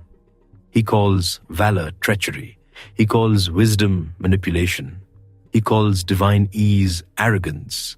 He circles and circles, returning to old humiliations as a sore tooth always draws the tongue. Each time he pauses for breath, you think perhaps That was the height of it. Each time he begins again. Krishna does not interrupt, he listens. That may be the strangest thing in the hall. There is no flash of temper, no defensive speech, no hurry to prove himself before lesser men. He sits while abuse breaks around him, and there is almost compassion in his face, not soft indulgence, something steadier. As if he sees not merely the king standing there, but the child once held, the mother once reassured, the whole long road by which resentment became identity. The count keeps moving. At some point, the room begins silently counting too, though not everyone knows why, not numbers exactly, more a shared sense of nearing, the way air changes before monsoon rain, the way birds go quiet. You are there in that waiting. You can smell wilt beginning at the edges of flower garlands. You can feel the polished floor cool beneath the heat of the crowd. A bead of sweat travels down someone's spine beneath embroidered cloth. No one wants to be the first to move. Then Sahadeva cannot hold back. Youngest of the Pandavas, sharp and proud, he steps forward and denounces Shishupala's insolence before the gathered rulers. He declares Krishna fully worthy of first honor. He says any king who cannot bear it may challenge that truth as he likes. A brave thing to say, also the sort of thing guaranteed to improve nothing. Several heads snap around. A few warriors reach for sword hilts out of reflex before wiser hands stop them. The hall gives one collective inward gasp. Even the fires seem to lean. Shishupala turns that fury on Sahadeva at once. He derides the youth, his lineage, his boldness, his place in the assembly. Yet the more he attacks, the more his words begin to fray. Rage is lavish at first. Later it grows repetitive. It starts spending the same coin again and again, hoping volume will make it seem new. Still, he keeps at it. Offense after offense, like throwing stones at a mountain and becoming more insulted each time the mountain remains a mountain. Bhima rises an inch from his seat. Only an inch. Arjuna lays a hand that is not exactly restraining, more reminding. Across the hall, some kings who had secretly enjoyed the outburst now look uneasy. They did not come for this. They came for ceremony, alliances, gifts, a memorable meal, perhaps a manageable scandal, not for standing inside the edge of something sacred and final. Bhishma speaks again, more sternly now. He warns that Shishupala's end is approaching if he does not stop. He says plainly that no good can come of this flood of abuse. He tells the assembly of the promise Krishna made long ago to Shishupala's mother, and how patience has already been stretched beyond what any man present would have endured. That changes the air, not because Shishupala is embarrassed. He is past embarrassment. But the others understand now that they are not merely watching an angry king. They are watching a vow run out. You feel it in your chest. The hall had seemed tense before. Now it becomes unbearable in a quieter way, like a bow drawn to its furthest point and held there. Shishupala hears the warning and rejects even that mercy. Of course he does. To stop now would be to admit a boundary, and he has lived too long by crossing them. He mocks the warning, mocks the promise, mocks Krishna for tolerating insult only because he insists he cannot answer it. There are men in that hall who would have ended him for 1/10 of what has already been said. Krishna has allowed wave after wave, and still he sits. There is one brief moment when he turns his face slightly, and from where you stand, you can see his profile in firelight, the line of nose and cheek, the dark curl at his temple, the eyes steady. almost sorrowful. Then Shishupala launches into another accusation, harsher than the rest, stripped of any remaining royal shape. It is offense made naked, an insult aimed not only at Krishna's rank or conduct, but at his very being. And something changes. No thunder, no shout. Only this. Krishna rises. The movement is so smooth that for a heartbeat, it does not seem like motion at all. One instant he is seated. The next he is standing in the center of the hall, calm as before. Yet the calm has altered. It has reached its edge. The lamps tremble, perhaps only because someone nearby exhales too sharply. Perhaps not. Krishna finally speaks, and when he does, his voice is quieter than Shishupala's has ever been. He reminds the king of Chedi of the old promise. He says that for the sake of his mother, he has forgiven much, far more than anyone there has heard today alone. He says the count is complete, that is all. No boasting, no anger paraded for effect. Only the end of patience, spoken plainly. You can feel every person in the hall become suddenly aware of their own breathing. The smoke from the lamps hangs almost still. The sacred vessels gleam. Somewhere in the far distance, a pigeon flutters in the roof beams, absurdly alive, absurdly ordinary. Shishupala does not bow, does not fall silent. He drives himself into one more surge of defiance, because habit is stronger than wisdom when a man has worshipped his grievance long enough. He throws another insult, reckless as a torch dropped into dry grass, and the old promise, kept to the final grain, stands fulfilled. The air waits, the hall waits, Krishna's hand lifts, and the moment holds there, bright, breathless, impossible, for the space between one heartbeat and the next. The lamps have burned lower. That is the first thing you notice. Not Shishupala's face, not Bhishma's stillness, not even Krishna. The lamps. Their flames bend slightly in the warm air above the gathered kings, and the smell of ghee has grown thicker, sweeter, touched now by hot metal, sandalwood, and the faint smoke of sacrificial fire drifting in from the ritual court beyond. Somewhere, a garland has begun to wilt. Jasmine and marigold have that tired evening scent, soft and a little bruised. Shishupala is still speaking.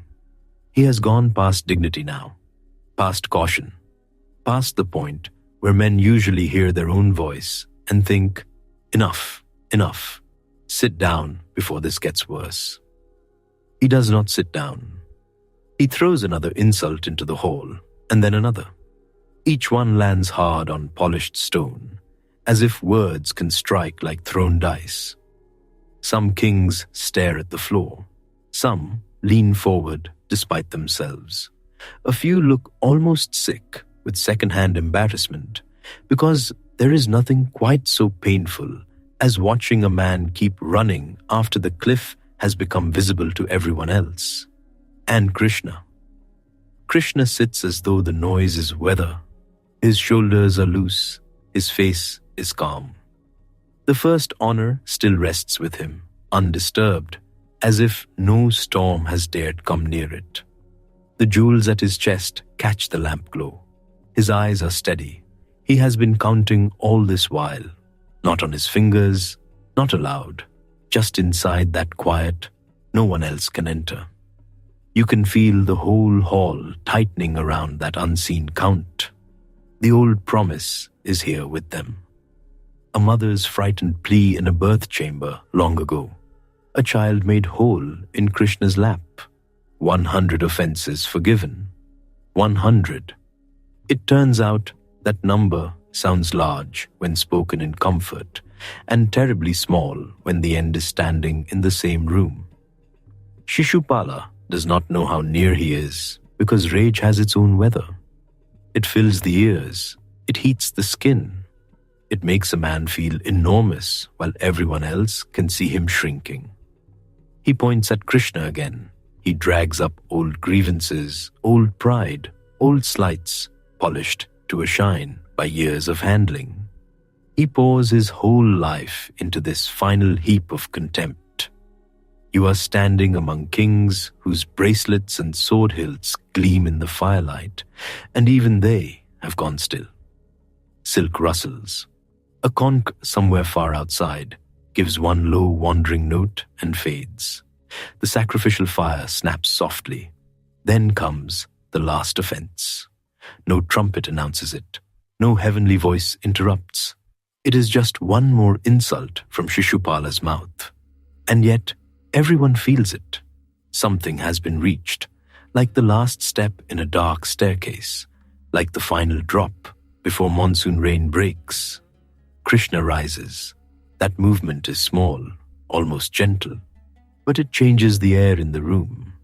The ornaments on the kings seem suddenly heavy, foolish things. Crowns, gold chains, jeweled scabbards, peacock fans, carved seats, all the glitter of rank. None of it matters now.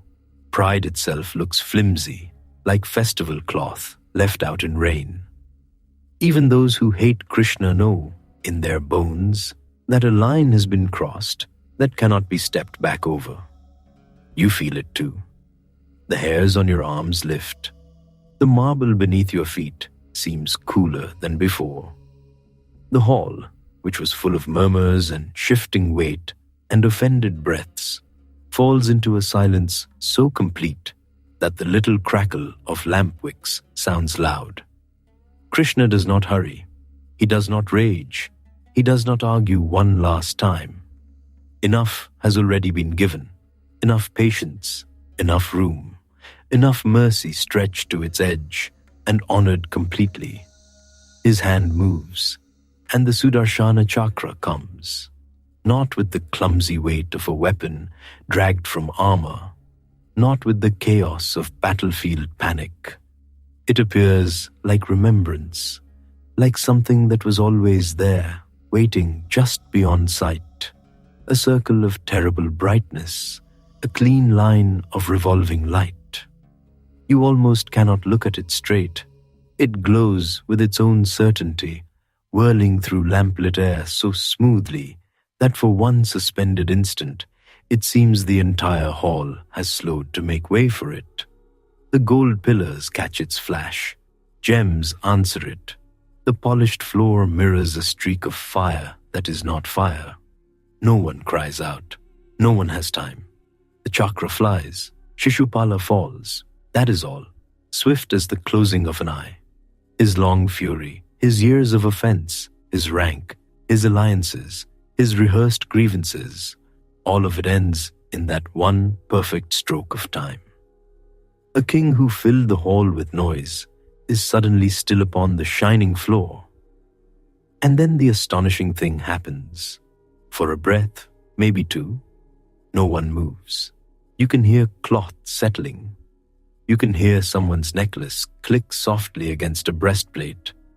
You can hear the fire from the ritual ground beyond the doorway, steady and indifferent, as sacred fire always is. Then from where Shishupala lies, a radiance rises. Not smoke, not flame. Something finer, something golden and clear, as if a hidden brightness had been folded inside him all his life, and only now found the way out. It lifts from the fallen king with the softness that makes the whole moment stranger, not less. After so much bitterness, you might expect darkness. After so many insults, you might expect only ruin. Instead, light. The radiance hovers for a moment in the air above the assembly. Every face turns upward. Bhishma's eyes shine, but do not widen. Perhaps this old warrior has long expected that the world is deeper than men's quarrels. Yudhishthira sits very still, as though he does not trust his own breath. Priests clutch ladles and kusa grass, suspended midway between ritual and wonder. Some kings draw back against their seats. Others bow their heads at once, not from custom now, but from instinct, because there are moments when the body knows reverence before the mind has caught up. You are there in the warm scent of ghee and flowers, staring at a light no jewel can imitate. It moves toward Krishna, not dragged, not forced. It goes as a river goes to the sea. It enters him, just like that. The brightness is gone into him, and Krishna stands unchanged in posture, unchanged in expression, though the hall around him will never be the same again. His face remains calm, not triumphant, not severe, calm, as if a promise has been completed exactly when it had to be. That is what stuns them most, not because Shishupala has fallen, not even because divine force moved in plain sight before kings and sages, but because the one who spent a lifetime hurling hatred at Krishna does not vanish into emptiness. He goes into Krishna. The hall does not know what to do with that. Some are terrified. You can see it in the tight hands, the dry lips, the eyes fixed too long without blinking. Men who came prepared to judge precedents among kings have suddenly found themselves watching something no court etiquette can contain. Their politics have evaporated. Their cleverness has evaporated.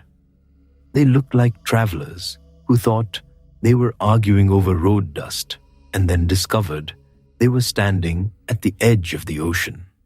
Some are reverent, their heads lower, their shoulders soften. For them, this is confirmation of what devotion already knew.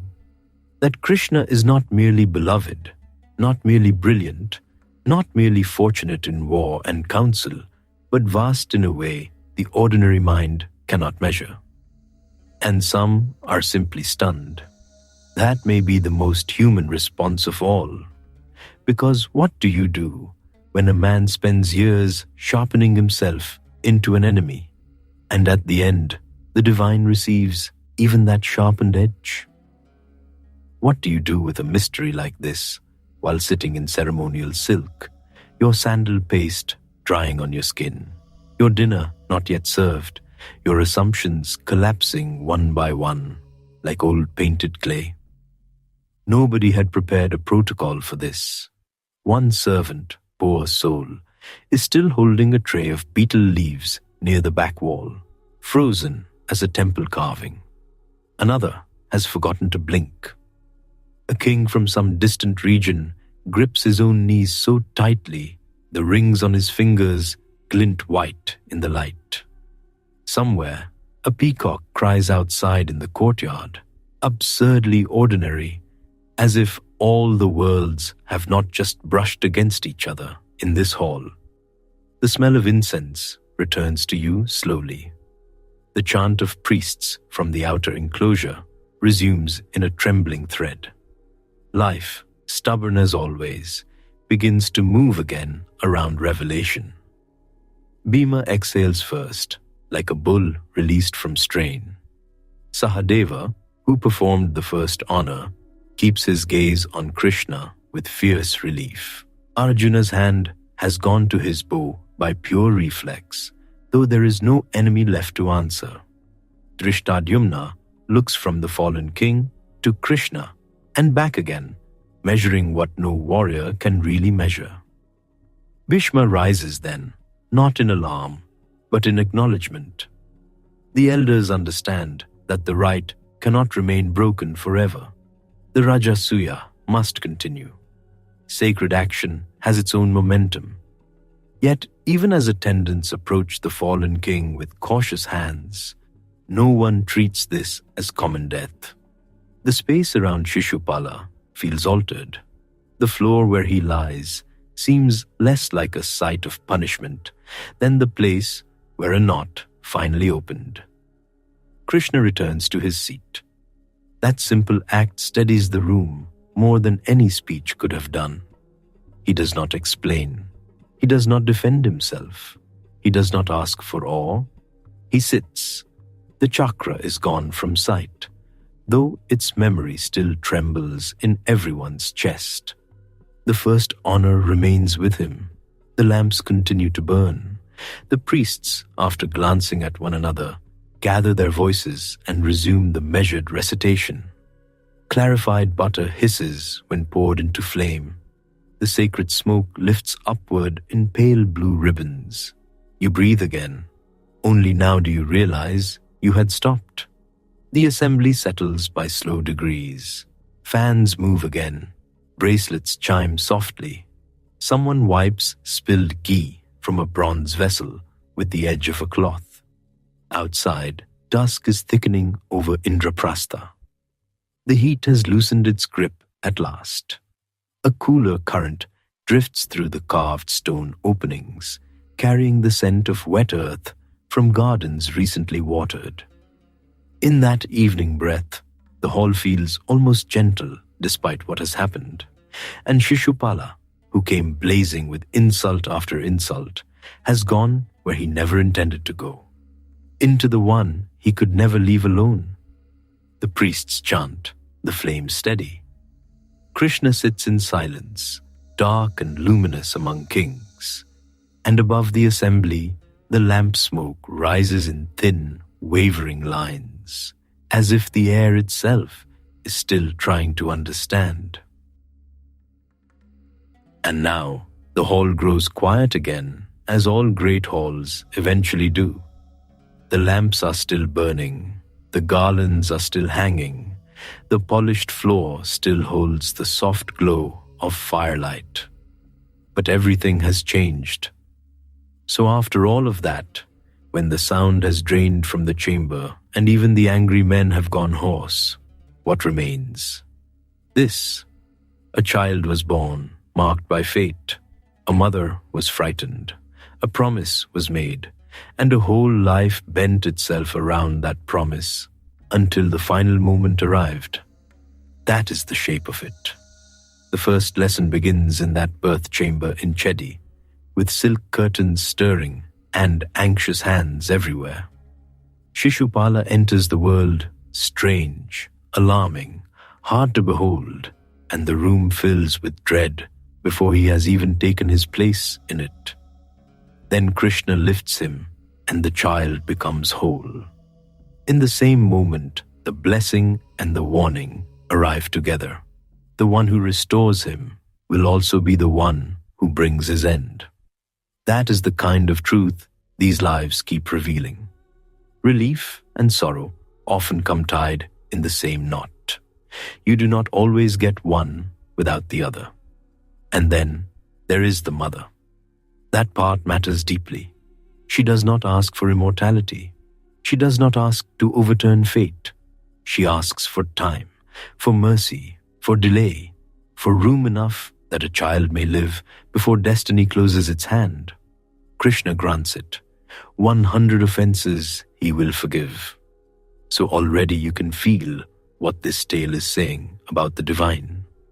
Krishna is not quick-tempered. He is not waiting eagerly to punish. He gives space, a great deal of space. He allows room for choice, and then more room, and then more. That is not weakness. That is patience with purpose. And Dharma, in this tale, is closely tied to that. Dharma is not just rule-following. It is the right holding of the world. It is the steady thing that keeps power from becoming madness. Sometimes people imagine Dharma as softness, as endless yielding, as smiling while someone tramples every boundary.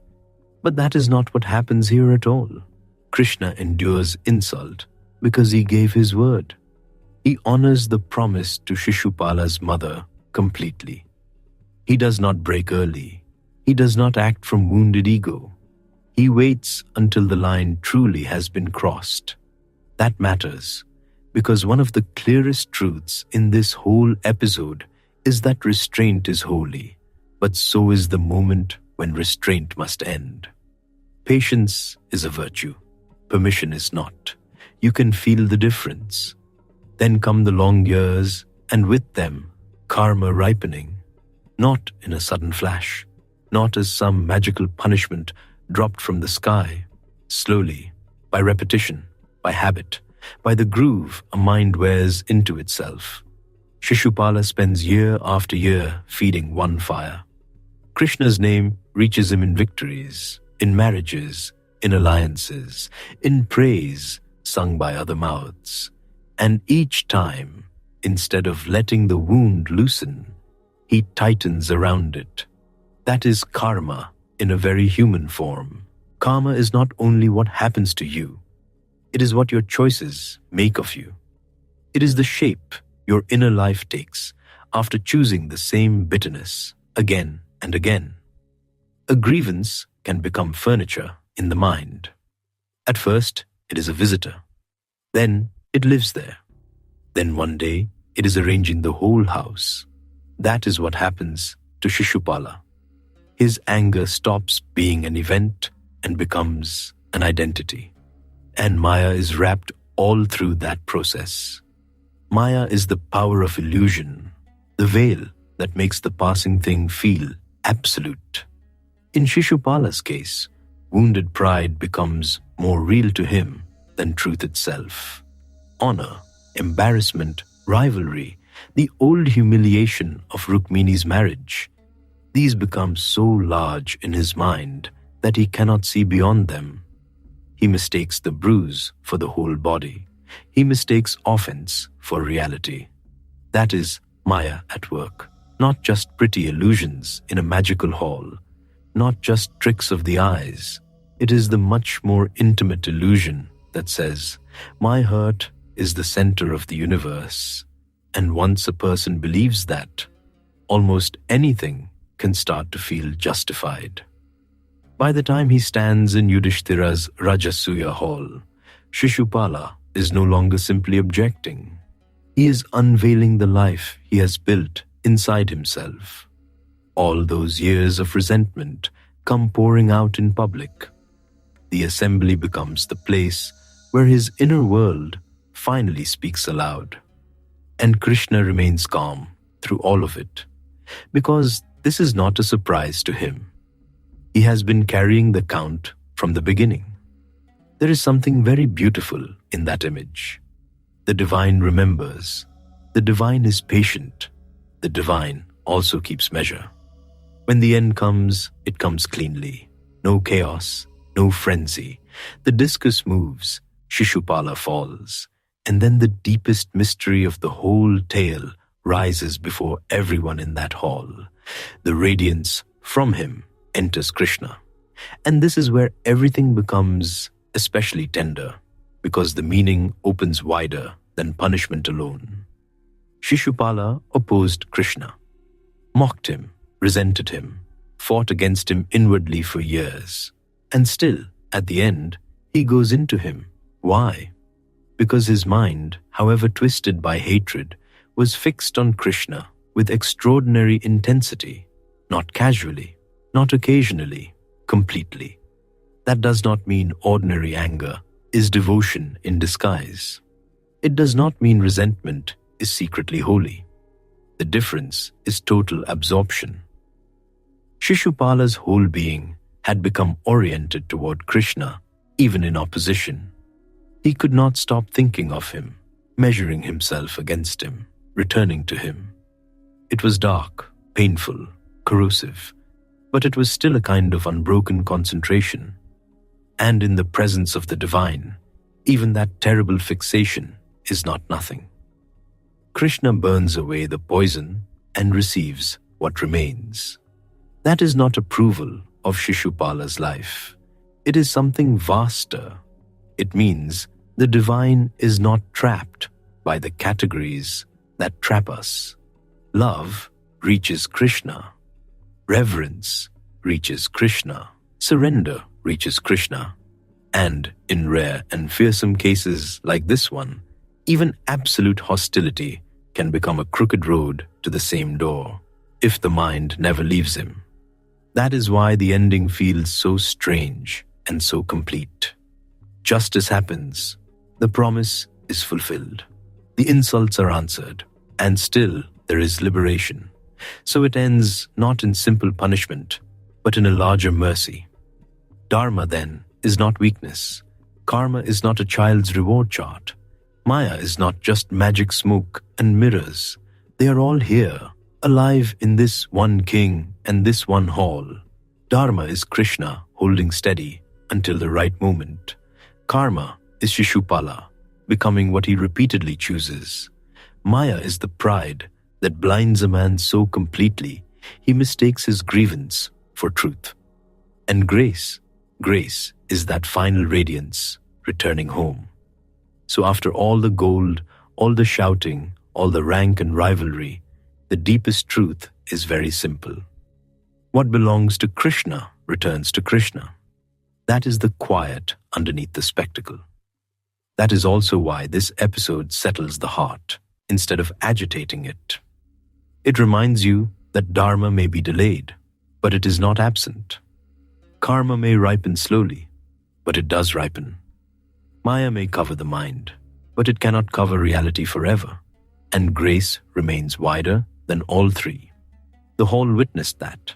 The kings witnessed that. And now we have too. So the noise can fade. The argument can fade. Even the shock can fade. What remains is the still center. Krishna seated in the firelight. The promise completed. The soul received. And the great hall, at last, breathing again. Night settles deeper over Indraprastha. The great hall is still standing, bright and enormous, but its breath has changed. A little while ago, it held outrage like a storm cloud. Now it holds the softer labor of return. Priests lower their voices and find the chant again. Servants move carefully over the stone, straightening carpets, lifting fallen garlands, trimming lamp wicks that burned too hard in all that excitement. The smell is gentler now, less sweat and anger, more sandalwood, old flowers, ghee, and the faint mineral coolness of polished floors, touched by night air. You are still there in that vast assembly hall. You can feel the stone through the soles of your feet, cooled at last after the long day. Silk whispers as people pass. Somewhere, a bronze vessel rings softly when it is set down. The fire on the altar no longer leaps. It glows, and Krishna remains, not in the sharpness of the moment just past, not in the bright flash that ended a king's long road of insult. He remains the way a river remains after someone has shouted at it, untroubled, present, moving at its own depth. He had listened. He had allowed the count to rise and rise, carrying an old promise made in a private chamber beside an anxious mother. He had endured what others in that hall could not bear to hear. Then, at the edge he had named long ago, he acted. No hurry, no confusion, no wasted motion. And after that, the world, astonishingly, did not break. The sacrifice goes on. That may be the strangest part when you first feel it. The conches sound again, though lower now. Offerings are arranged. Sacred ladles gleam in firelight. Men who had frozen in disbelief a short while ago return to the rhythm they have known since boyhood. Pour, chant, bow, rise, breathe. It turns out, even a day like this must eventually make room for the next spoonful of clarified butter. A few kings still glance toward Krishna when they think no one sees. Some with devotion, some with caution, some with the uneasy look of men who have just discovered that patience is not softness at all. Above them, the rafters disappear into shadow. Below, the gemstones set into the hall catch the lamp glow and scatter it in small, tired stars. The garlands hanging from pillars have begun to curl at the edges. Jasmine bruises quickly in heat. Marigolds hold on longer. They always do. You hear the small sounds now. A broom of palm fiber brushing petals together. The hiss of a lamp being coaxed back to life. The far-off stamp of a horse in the outer courtyard. The mutter of attendants comparing what they saw, each certain his version is the truest one. By morning, half of Aryavarta will have a different telling. In one version, a proud king went too far. In another, a promise reached its final number. In another, the hall itself held its breath. And in all of them, Krishna sits at the center, dark and quiet, as if uproar and stillness are equally easy for him to wear. The night grows cooler. That relief comes sliding across the floor first, then up the pillars, then into the folds of cloth and the skin of everyone who has been living all day under ceremony, fire, jewels, and expectation. Even the lamps seem calmer. Their flames stop shivering so much. You look once more toward the sacrificial space. The priests are steady now. Their voices rise and fall like oars dipping into black water. Somewhere beyond the palace walls, the city is settling too. Kitchens are washing their last brass pots. Courtyard doors are being bolted. Someone is finishing a story to a sleepy child and stretching the ending so the child will drift before the final line. And this one will be told again.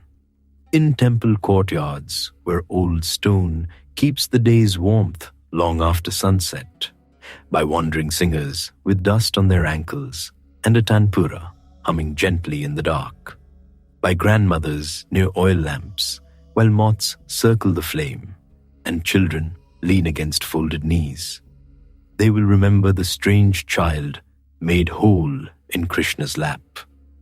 They will remember the mother who asked for mercy and received 100 chances. They will remember the king who fed his anger until it became the only prayer he knew. And they will remember how even that fury, sharpened over years and flung into a sacred hall, did not vanish into nothing. It was gathered, drawn in, lost in something larger. The chants continue. The lamps burn lower. The palace stones release the day's heat, one quiet breath at a time. And somewhere, from one quiet heart to another, the name of Krishna moves through the dark like a small, steady flame. Unhurried, unflickering, still there.